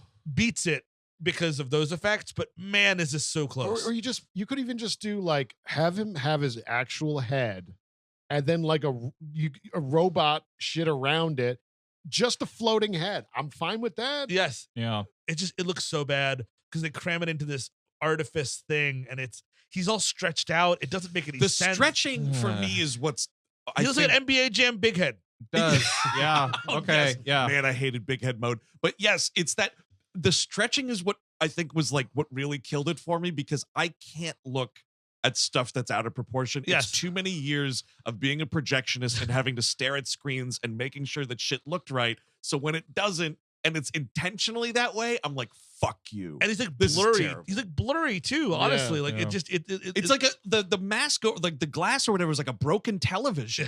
And I don't like the whole fucking it's not Darren, it's M.O.D.O.K thing. Yeah, no. I, wherever that is, I'm not fond of it. Yes, because you know what that is that's like you're really pushing it. Like, no, everybody, it's M.O.D.O.K now. You know, Yeah. movie fans get ready to love M.O.D.O.K. Yeah. And I'm sure. Again, I think that the Marvel executives are like, oh man, people are gonna love People are M.O.D.O.K. gonna cheer in the theater. Yeah, exactly. They was like, wait for their applause break, and now you can talk. And you know, I'm sure there's a couple dudes with some M.O.D.O.K tattoos that were Sure. super stoked. And hey, man, I'd be pretty mad if I was a dude that loved M.O.D.O.K Yeah. so much that I got a M.O.D.O.K tattoo, and then I saw Yeah. that shit in M.O.D.O.K's movie debut. Mhm. Oh, I'd be furious. M.O.D.O.K and name only, man. M.O.D.O.K and name only. Well, yeah, but you know, half of them are just to like swallow it down and keep on going. They're Yeah, like, that's no, true. I fucking love it. You gotta lie to yourself. I love that Absolutely. my hero looks like shit. But so he captures them, and again, thank God, now we're in a cell. Again, they're in cells, Yeah. and like there's a little neon lighting. I'm like, oh wow, this looks like something. And here comes Jonathan Majors to give an impassioned speech to Scott that he just needs him to do this, and if not, you know, he's gonna kill his dirter, And now, his precious baby dirter. Not my dirter. not I'll- my dirter. I will no. take your dirter from you. This is a question I have about this scene specifically, because I think this is where it happens.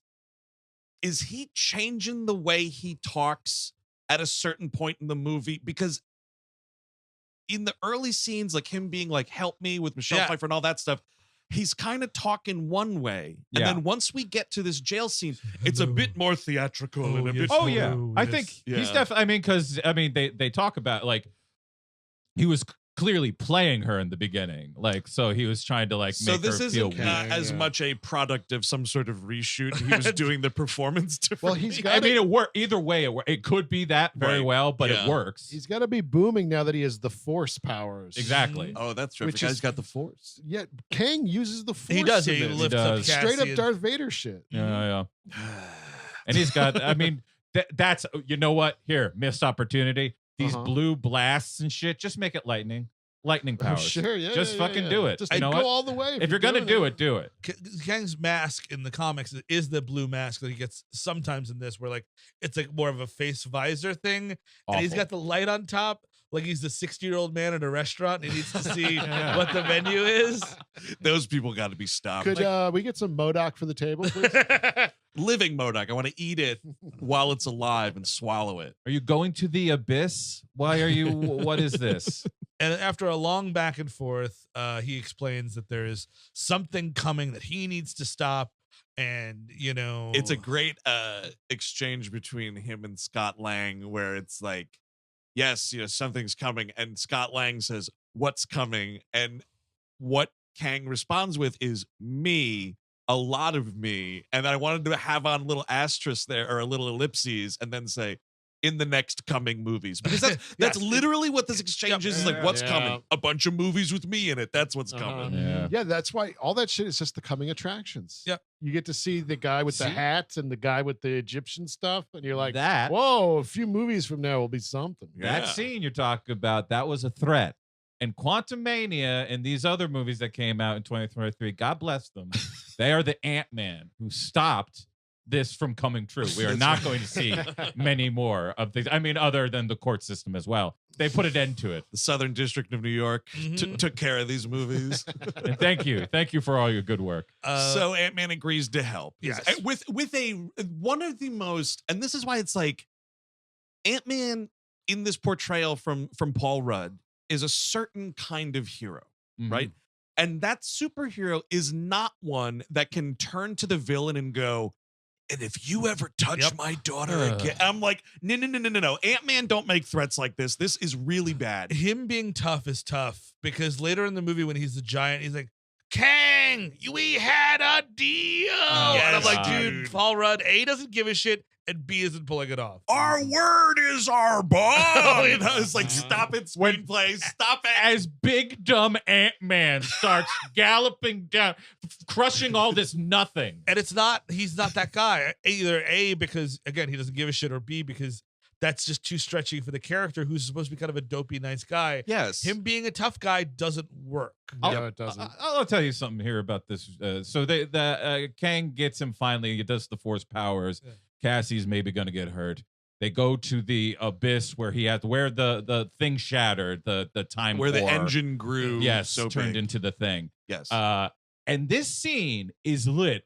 I mean, almost identically, and the whole thing is presented almost identically to when Han is about to be put into carbonite. Yeah. Like there's a bunch of this red lighting with the darkness around. Yeah. And then like literally your Darth Vader Kang is right there. Yes, and you're there's right. two guys holding Cassie instead of Leia, which is a little weird change up there. Yeah. Sure.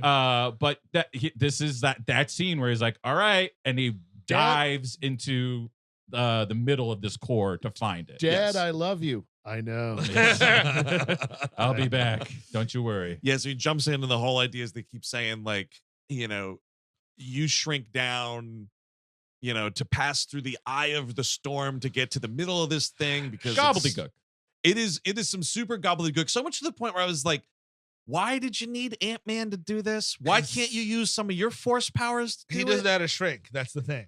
It's all about shrinking. I see. It's just, Yeah. Who would have guessed? It was all about shrinking. What are the odds? You know what? We haven't had a good multiplicity joke in like so long. Oh, sure. So here we go. We get to have Paul Rudd eye. Like a series of Paul Rudds are created out of possibility. What is it called? The possibility storm? Yes, the fucking stupidest shit I've ever heard. It's like every decision you would make makes another one of you. It's a probability quake. So and to my point of wouldn't a Kang be good? Wouldn't one of these guys be bad or shoot himself in the head? Yes, please, just once. But this is when it's and it just kills himself. That's always a possibility, folks. You never know it. I mean, it's like, hey man, you don't want this dude to get his hands on this engine or whatever. I guess then Cassie is injured, but an Ant-Man, like, this is how I'll solve this. Blow my brains out. Right? Or you're telling me that's not a possibility? There's just no possibility. Or that murder, happens. suicide, kill your daughter. People There do you it go. every day.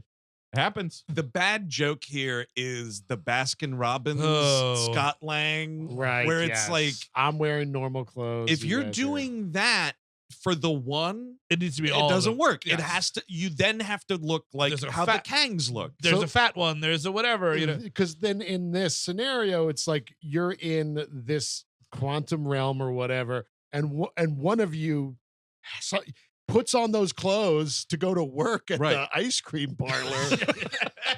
You wouldn't do that right No, there. no. Yeah, you wouldn't do that. It makes no sense. And Like, where well, would he get the clothes? You need to go out of your way to have a little branded material here. Got a little bit of that sweet Baskin money. Sure. But B, make fun of their employees at the same time. Like, couldn't you? Yes. Could you imagine if Scott Lang had to do what you fucking do? You look like such a fucking idiot, but the ice cream is so good. He would never do that, except for in the first movie. He would do that for at least two scenes. And so you got this thing where it's like he's drowning in a pile of Scott Langs. He's being buried alive with himself, which is something. Sure. And then it's like, no, guys, we got to work together. Everybody think about Cassie. Because We're all doing of it for them Cassie. would love Cassie, so they're all gonna help each other. And we're together. doing this thing where it looks like the zombie horde In from World War Z. Yes, Yeah. I thought the exact same thing. Unsettling Not shit great. with this. And then, of course, this is the one moment. I mean, she really does get to save the day Yes. when Wasp comes in with all the other wasps. Because we should say they're both they're both traveling to Mordor at the same time. We're done with the breakfast nook now. We're driving. We're really hauling ass. Yeah, exactly. We stopped for gas. Everybody had lunch. Now I'm back to fisting this Ford Windstar and driving to Mordor. When like you separate your cast like that, they should be in different places. I feel like they were just in the same. They all look the same. Yeah, Well, it all looked exactly. identical. Every location looked like they were Well, in the because I same mean, place. you're thinking about Empire Strikes Back, Dagobah versus Cloud City. Holy shit! Like you know what I mean? Like exactly. swamp area, crazy Cloud City. That Billy would D. be Williams, world Yoda. building. That would require thought. That would be thinking any of this out. I mean, even Mad Max, the wastelands, the desert, Cigarette Yeah, City. right. There's all these places. You just made me realize, though, Steve, that like Bill Murray in this movie is the Lando Calrissian. I guess so. Yeah. Well, think about it. No, He is. He True, 100% is. That's what they're doing. That's what the dynamic is. And just think The about dress, too. The way he dresses. capes and stuff. Think about Mhm. how much better it's executed in Empire, man. Well, yeah, That's they all I'm truly saying. belong with us here amongst the smalls. I don't know. See, why don't we make Marvel movies into Star Wars and we make our Star Wars into Marvel? You're exactly right. That's what they they're did. doing. Oh my God! Fucking assholes. You're causing a probability storm here. I might kill myself. And you know, Evangeline Lilly, because she's in this movie, God bless her. She Sure. saves the day using her little wasp blast things. I mean, Uh-huh. I really think she has like 12 lines of dialogue. I'm not like she does It's stuff. because she Yeah. refused to get vaccinated, Yeah. so she couldn't film. Right? Is that it? We're just gonna we're gonna like paste your face on a body, and you don't maybe have to that's talk. okay. That at the end of the movie when she saves the day finally yet again, and there's this moment, and I thought it's you know they hug because they're romantically involved. Like, Yeah. they are a They boyfriend like, and girl. they like to tell you that. Yeah, sure. They are romantically involved. They hug and they look at each other, I and then forgot that. and then they hug again, and I'm like, shouldn't they make out? But maybe because she wasn't vaccinated, he was like, Oh. not on my watch. Smart. Good for you, Paul Rudd. Possibly, and/or because mommies and daddies are only allowed to kiss each other. We that's haven't seen true. them get legally married yet. Yeah, That's I guess that's true. He does have a real. I mean, this line falls down like a fish that got dropped at the Seattle fish market, dude. At the end there, where he's just like, "I love you, Hope." I was like, "Do you really, Ant-Man?" God. It's just not in the movie. So whatever. She saves him, but Kang now has what he wants. He captures Janet and like blows up their ship. Michael Douglas is presumed dead. He sure is. Yeah, Yeah. you see it sort of crashing out of the sky, and then it's hilarious because Michelle Pfeiffer is like, "Holy shit, Michael Douglas! Hey, movie, I'm gonna go see what happened to Michael Douglas," and she literally runs out of the movie Yeah. right here. That's great. Well, no, And- she goes to do that, and then Kang Kang takes her and yeah. goes Oh, through the you're- portal She to go tries to escape, you're into right.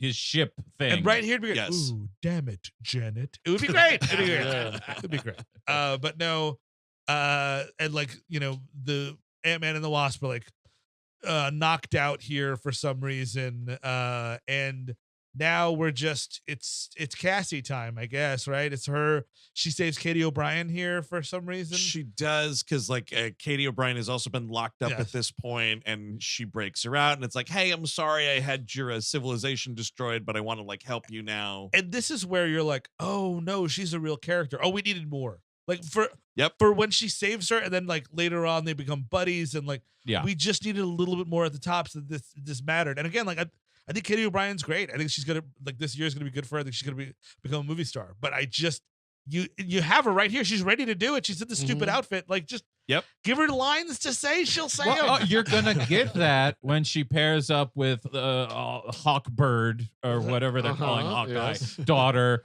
Harvey and Birdman, attorney at law. and Rocket Raccoon and all the other like new phase like heroes. No, Katy O'Brien's done. She's gonna be in the quantum realm forever, and we'll never see her again. You don't think so? I think so. Yeah, I think she's done. I can't because to bring that character into something else, you have to acknowledge that this movie exists, and I feel like they really don't want to. Because then you're gonna have to like explain it. Well, they didn't even really explain it here. So who the fuck? Yeah, knows? I don't know. Yeah. I don't know. We'll see. But so yeah, she saves her, and like it's a thing where like we have to work together. It's the only way we're gonna be able to defeat Kang. Yes, and it's like this is the big like uprising moment where she gets all these Gleep Glops all pumped up. Like, let's go fight the dudes that look like rip-off fucking Tron characters. This is the problem. Yeah, you got like those faceless sort of stormtrooper-esque guys. Then you got the Gleep Glops that are just on a back. So it's like you got CGI stormtroopers, you got CGI Gleep Glops on a CGI stage. Yep. You got like two humans. Yeah. It's this movie is the uncanny valley to It's such horror. a degree. Yeah, you're right. I can't focus on it. No. It's nothing's happened. It's a screensaver. But didn't you love it that when they're going into battle and no sleep till Brooklyn kicks in? Oh wait, sorry, wrong stupid movie. Objection. That kind of ruled. I liked it. I'm sure you did. The other thing here about this whole sequence that I was going to mention is what? Now I don't really. Oh, the movie has the audacity. So the big, we're having this big fight. We're fighting all these fake Stormtrooper Tron things and whatnot, and like cannon head guy gets killed. Yes, Yeah. and you can tell that the movie. It's almost like you're watching it, and the movie's like, hey, oh, never mind. Because the movie for a second goes to make a big deal out of it. Like, oh man, this guy's sacrificing himself to save the other Gleep Glop friends. But then the movie's like, oh, wait a minute. Nobody knows what this thing is. Nah, let's just move on. Another cannon-headed guy, Daharhan in Star Wars Expanded Universe. Much more compelling character. Thank you. Did this first. Another cannon-headed guy you might know came around a couple thousand years ago with a couple wacky ideas. Jesus Christ. Yeah. Yeah, that was his died for our power. sins. Yeah. Well, because you're absolutely right, Andrew, because like they're like, it takes a little longer to kill him. Like, it's Yeah, it not, does. like, there's a little no. But you can hear their brain being like, what if we put a fart noise when he dies? What do you mean? Let me see it both ways. Let's see. We won't use the fart noise, but I liked it. If it plays, I'm all for it. Speaking of if it plays, earlier on Goop Guy. So Goop Guy, played by the great David Dastmalchian, having a great year. His thing is like he's gonna give. He's the guy that gives the goop that allows people to hear stuff. And his joke earlier in the movie is like, "Oh my God, you have holes. I don't have holes. I'm made of goop." And then later he gets shot in the movie, and it's like, "I have holes now." And they expected the fucking thunderous feet, the Oppenheimer feet thing. Yes, feet stamping, and like T-shirts made. I have holes now. Oh, dude, we are trying to make holes a thing. Yes, we are. I mean, I did hear the Oppenheimer stomps, but for a different reason. I mean, this part is so dumb because again, it's like you don't know anything about this little guy. Like he's cute, and Dastmalchian gives him like a good voice and whatever, and it's fine. But like when he gets shot, and you're like, all right, he's dead. But then like that just activates this thing. He grows into a huge monster and eats all these people. And then you're thinking like, what the fuck? And then because of like this Marvel style guide for these movies, someone in the movie has to go, hey, did you guys know that he could do that? I'm like, come on. Right. Did you? Oh my God. It's so obnoxious. No, look, it's not just one cipher anymore. Fuck it. They're all the audience. Every one of the fuckers. You're going to comment on the action. You're going to comment on the action. Fuck you. Meanwhile, Michael Douglas has already saved the day with his army of ants that has been something time zone. Now they've lived thousands of years and have evolved and are really smart. Oh, dude, don't get up to go to the bathroom when Michael Douglas is throwing this out there because you'll be lost forever. He's like, oh, yeah, when we all got sucked down, the ants went a different way and they lived thousands of years and built this whole fucking society. I was like, wait a second. And it's 2 times I almost laughed. I laughed at this movie, and both times I've seen the movie One is when Michael Douglas goes, "Hey, that guy! Holy shit, that guy looks like broccoli." Yes. Just because it's funny. When they first get to the Gleep Glop camp, and they're looking around like nobody looks the same at all. The second one is when he's talking about the Ant Society. He's like, they build a technocratic society. Now, socialism is a loaded term, and then he gets cut off. But it's humorous. Yes. It's Michael Douglas having fun. Michael Douglas is always at least charming in some way.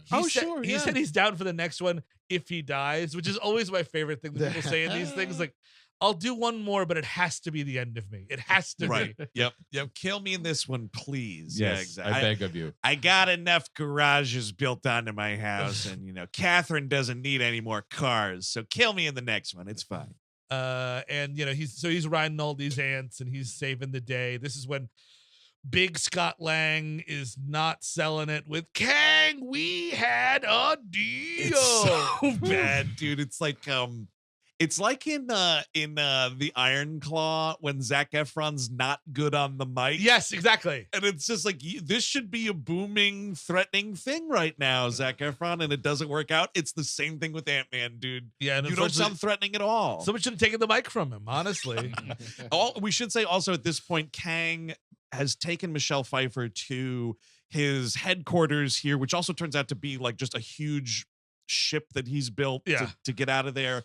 The big hideout, and he reveals like, oh, look at this. I have this army of what the subtitles on Disney Plus were calling these stormtrooper guys quantum knots, by the way. I had that too. So it's this army of quantum knots, and like these dudes are going to help me out. And this is like they're another big scene of theirs where he's like, what did you see when you touched my ship? And she's like, a monster that wants to kill, blah, blah, just essentially just rehashing all of that shit. Just to remind you what's happening. It is uncomfortable that he is paired against a woman in most of this, and like really like throwing her around the room a lot. It's quite uncomfortable. Another reason that it just like the rewatchability of this movie is decimated. No. He goes outside because they're all like storming the castle and stuff. It turns into like I play Tetris on my phone, and every so often I have to watch an ad for like any one of those like army games where it's like thousands of people that you have to zap with the lasers. And that's what this is. It's exactly that. It is a mobile. It's the Kang mobile game. It does look like that. Oh my God, you're right. That's unsettling. You're totally right. Where he's gonna zap all these. He's zapping everybody. I think this is when he kills Cannon Head guy, R.I.P. who died. Now at the hour of our death, Cannon Head guy. And whatever, and like Scott Lang is gonna fight him. There's a thing that happens here, and again, I mentioned it with the Bill Murray scene. These movies love kneecapping any attempt at like a one-on-one fight or like an action sequence. Like they set up this thing where it's going to be Cassie versus M.O.D.O.K. Oh right, and then it's like it's not this, but it might as well be them running at each other, and we just cut away. And when I was rewatching it, because I didn't remember, I just saw it in theaters last year, and that was it. I haven't rewatched it since. So I'm watching it last night, and I'm like, well, surely we come back to this fight at some point. Nope, it's just completely gone. There's a thing where they're about to fight. Yeah. It cuts away, and it never cuts back to them fighting. But at this point, she has become a giant woman. Oh, man, here she comes. A giant teenage girl. I had no idea. We should say 5 stars on the old letterbox.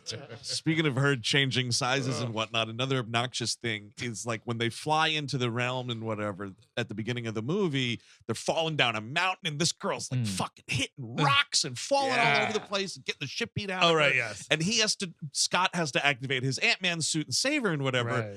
And then like 30 minutes later in the movie, she reveals that she has an Ant-Man suit. And I'm like, she was just getting her ass whipped by that cliff for nothing. Yeah, like I was like, what? Why would you hold that back? Because of course she has one. Yeah. It's a dumb. Because we've way already too set it up reveal. earlier. If you got a speaking role in one of these movies, you got a suit that can appear on you. You got a suit. You're gonna become somebody. Yeah. Just wait 3 more of these. So would it be possible for her to crush the Wasp in one of these scenes? Just out of curiosity. Smash it. No, I'm the ant. Oh, yes, step on me. Maybe the Wasp becomes big too. Oh my God! And then Michelle Pfeiffer gets big, and it's a big three-way. And she has big heels too. And I'm swimming in their ooze. And maybe she's doing the dishes like my mom used to. Wait, what? This is the weirdest pitch I've ever sat through. But you know what? Green light. That Yeah, sounds we good. like it. It Here's does sound good. $150 million. It's Marvel. It says Marvel. Yeah, okay, green light. So who is it Cassie that convinces M.O.D.O.K to be good? Yes, Because like I think the fight is cut, but like he's like beaten, and then she's like, "Don't be a dick," which is kind of that's the Right. big thing. And like it's literally like this is smarter than your action movie where you would just be beating the shit out of each other or shooting each other or Yes. knifing each other to death. We're going to, like society should, we're going to have a social worker fight Well, yes. where we talk about what we really have been repressing. She's young. She's political. She's Yes. better than, Just talk it out. Nope. No need for that violence right there. The reason that most people go to the movie. What if she popped him like a grape? Oh, I would love that. That would be great. I would take that. M.O.D.O.K goes splat. Can I be? Does M.O.D.O.K go to the bottom of her foot? I can be M.O.D.O.K. I don't know if we mentioned exactly, but the Holes guy, the Oozman, Yeah. does a Kirby on some. Yeah, some he talked starts, about he, that. he noms them. Yeah, we talked about that. I talked about it when I mentioned the fact that it does that and then comes to nothing. And Right. it's another like, did anybody know you could do that? Okay, yeah. See, the thing is, it's like this movie is such a boring nothing. I'm spacing out Well, doing the podcast. I mean, you can call it back all you want. The Oscar Isaac. They have wings now. They have wings now. Oh, Yep. yeah. Yes, Oh, exactly. fly now. Shut They up. fly now. Yeah, They yeah. flat They out. fly now. Yes. But so now M.O.D.O.K is a good guy. Like Kang is, I think, about to beat everybody. But then M.O.D.O.K shows up and he's like, "My name is Darren, and I'm not gonna be a dick." Because M.O.D.O.K's kind of driving, or not M.O.D.O.K, excuse me. Kang right here is kind of driving around in his own kind of Pope mobile. Yeah, a little It's bit. like a vehicle with a force field over Yes. it, and this is at the same time. It's they're trying to like break into it. And we can't. And the ants have come in at this point. Michael Douglas and his army of ants. I want one from Michael Douglas. You fuck my wife? You fuck my wife? Hey, you fuck my wife?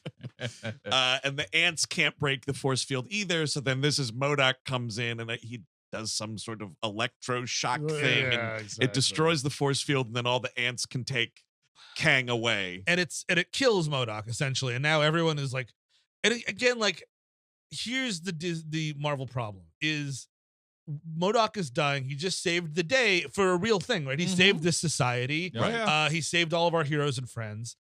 And it's a joke, but it's funny that M.O.D.O.K is dying. And like, what am I supposed to like? That's What not do how you an action feel? movie. Right. That's not how an action movie has to work. Like, if he saved the day, it should be, oh man, and this guy was like totally like he was the littlest one of them all, and he did it. But it's like, oh man, he's gross and silly looking, and it's like, and like Paul Rudd's like trying not to vomit. He's like, you really did a good job, Darren. And You are an Avenger. Well, no, we're stuffing that bad joke in there, right? Yes. Because he's like, at least I died an Avenger. Yes. This whole thing of like, and it's peppered throughout these movies, is like people wanting to be parts of the Avengers. Of course. Wouldn't you want to be? Doesn't everybody want to just be part of the Avengers? Isn't that I what want you're to be thinking about every day? I want to be blipped. Put me back in the blip. That sounds better for sure. The cold gray dust of the blip. Honestly, the blip sounds great because otherwise, every single day, it's like, oh, the fucking phantom guys from the other realm is destroying us again. No, it's a different one. No, this one just has a purple costume, not a purple face. Oh, more sky dragons. Yeah. I was thinking about this, the blip. So the blip is Thanos snaps his fingers, and then all beings in the universe, in the known galaxy, Sure, yeah. split in half. Half of them go away, half Yeah. get to stick around. Yeah. But mathematically, like that would mean like it wouldn't necessarily be half of because that's not how that would work, right? If you're saying half of the Earth splits, that makes sense. Or even like think about this room. If half this room split, 2 of us would be gone, 2 of us would stay. Right. If half of New York split, all 4 of us could be fine. Yeah. Do you know what I mean? Like, so Right. like, if you go out that far to I like this idea. gazillion of people, like maybe like 3 people from Earth disappear. You know what I Right, mean? If right. you're doing it, Well, is it like half of the universe, or is it half of every planet in the or every universe? single other, it's like that Spotify random thing where you get the same. the same artist twice. Like, that's not fucking random, but it actually is. Right. You gotta get Thanos and his goth band to have like those visors and like do the calculations on this, because I can't. I have no idea. Get some adding machines in here. It would be great if he snapped his fingers and then like just fucking Hawkeye disappears. Like, well, I mean, trust me, on other planets they are decimated. Yeah, yeah, they're really fucked. It's more than just bow and arrow, guy. I promise. I mean, it seems like a big dramatic way to just get rid of Hawkeye, but I swear, I was rolling the dice. All right. And to be clear, I'm a fan of his music. I think it's pretty good. He should have disappeared. You should. And then when they restore the blip, it's like, oh God, we got violent, homeless Thanos now. I will not live in a tent city. Another thing, instead of riding the little rascal scooter, he's pushing around a shopping cart. Another thing, because it's, the end of this whole battle, but something that happens kind of before it. Sure. When it's giant Cassie and giant Ant-Man, Cassie doesn't have a helmet, so you just see this actress. Exactly. That's doing it for that does it more for people. Absolutely. FYI. Oh God! Thank God she didn't have a fucking helmet on. Oh my God! It's a big ponytail. A giant ponytail. A ponytail as long as a river, a riverous ponytail. You could get lost in that thing. But the thing with Ant-Man being big like this, I realized, was like, because it when you're seeing him, especially from far away, and he's talking, and it's just Paul Rudd ADR. Yeah, we need some RDJ going into Iron Man's helmet cam. Yeah, we need to see Paul Rudd in the suit. Yeah. And like when he's normal size Ant-Man or whatever, like you kind of don't need it because you can see his eyeballs through the red visor or whatever, and it's fine.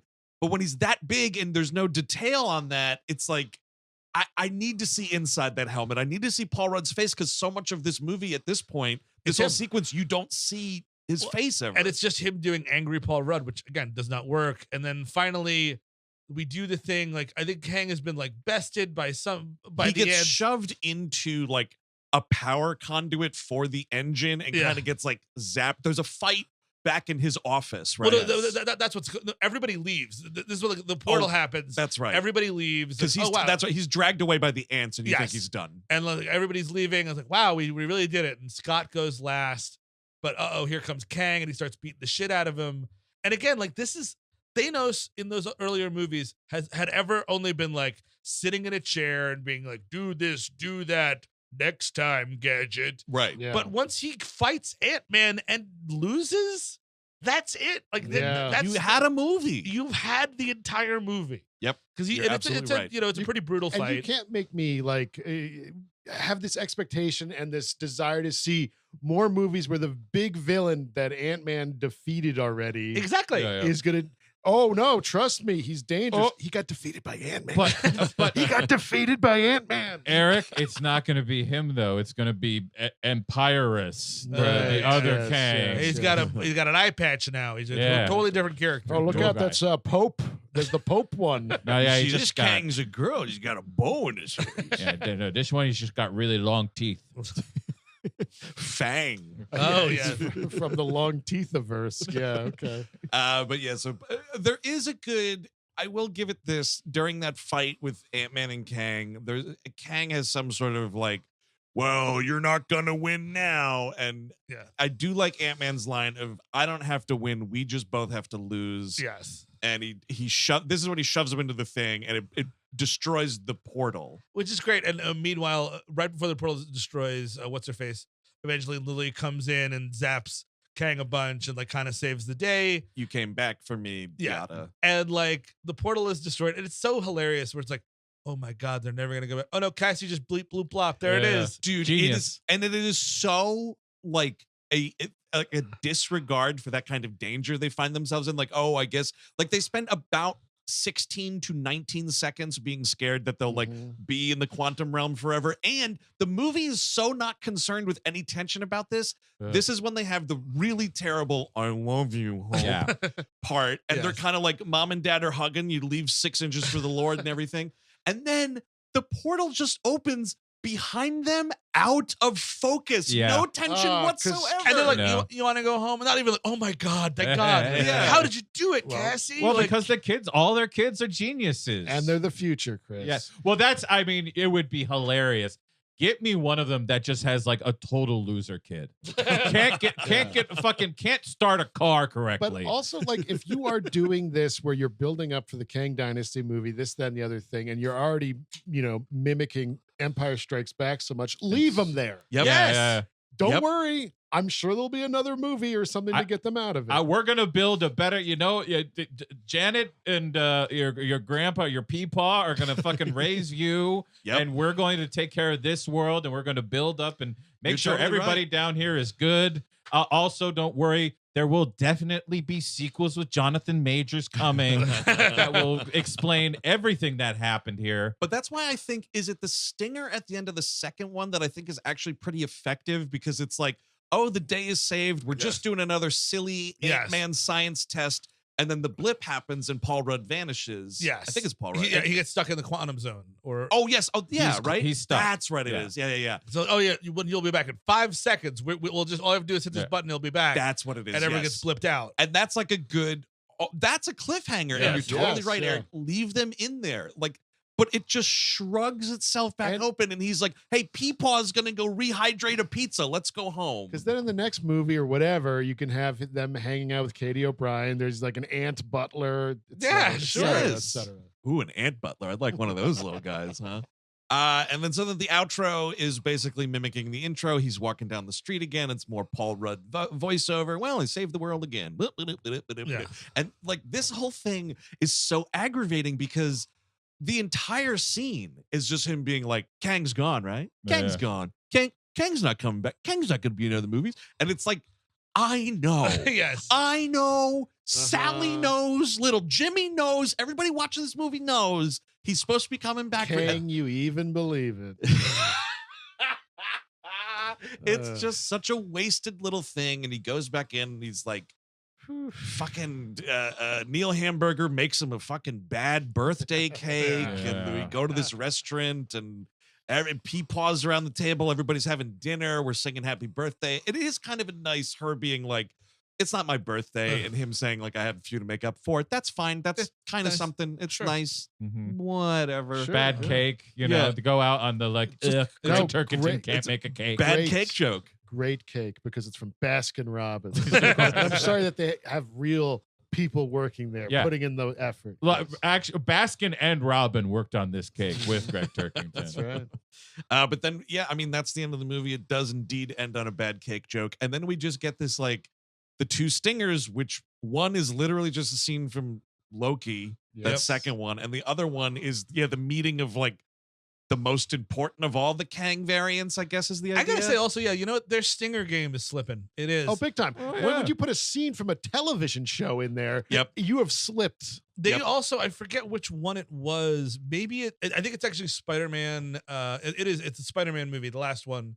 No Way Home, or Correct. Yeah, No Way Home is the trailer for the Doctor Strange movie. Yes. It's just a legit trailer from the Doctor. Yeah. That is not a stinger, my No. friend. Also, because they kept making stingers bigger and bigger. It's like, oh, now the Winter Soldier's alive and he's being treated or whatever.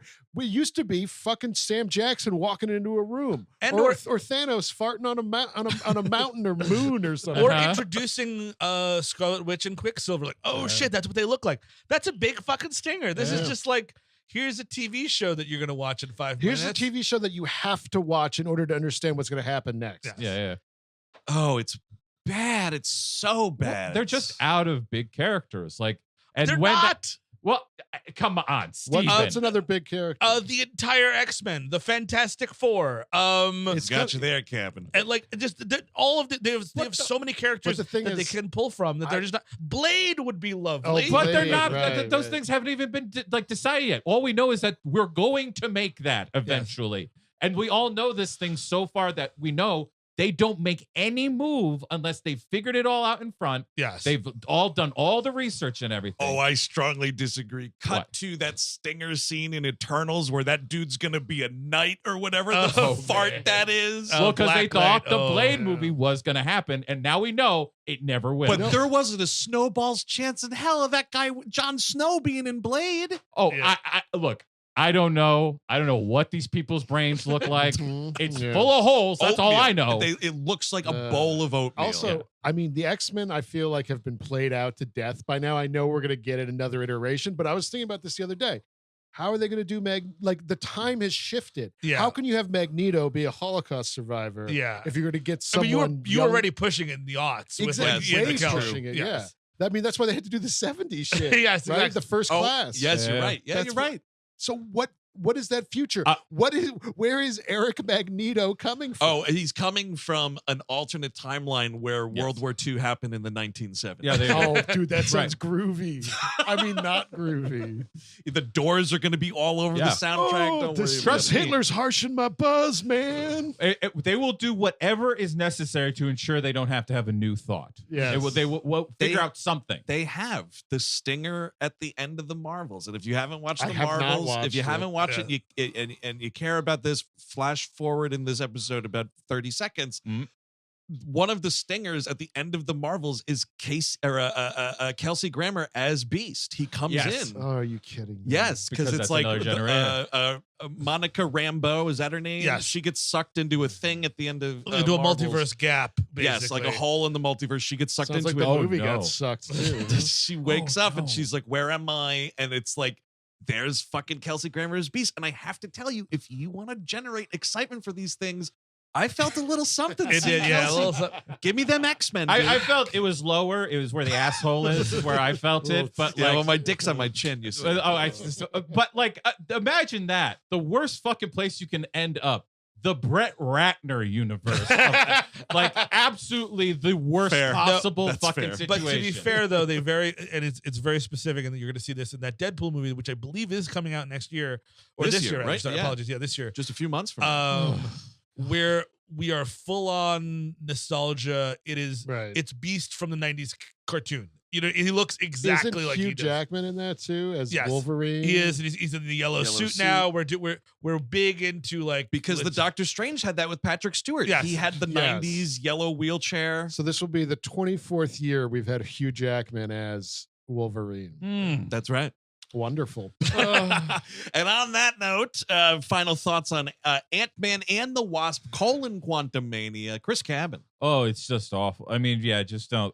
Unless you are really dedicated to these things, which I hope you are not. Avoid it. It's just there's nothing good here. I don't think there's much fun here. There's one or two lines that if you really like Michael Douglas, he's in it more than you would think for a movie that has the name The Wasp in it. But hey, you know what? It's same old with me. I don't get what people get from these movies anymore. Eric Siska. Oh my God. It reminded me a bit of Thor: The Dark World. It's like we're exploring these other things and characters I have no concept of, care about. I can't even grasp it. It didn't do it for me. Yeah. But it's okay to like it. I mean, if this is your bread and butter, this is your bread and butter, but I will pass that across the table. I do not want it.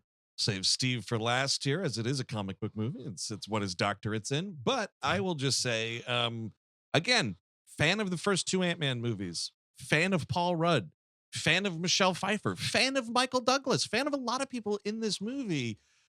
I wanted to like this, and I was I've seen a bad Marvel movie or two, of course, but I was genuinely surprised at how bad this was put together. Not just from how the movie plays out, but just how the film was constructed.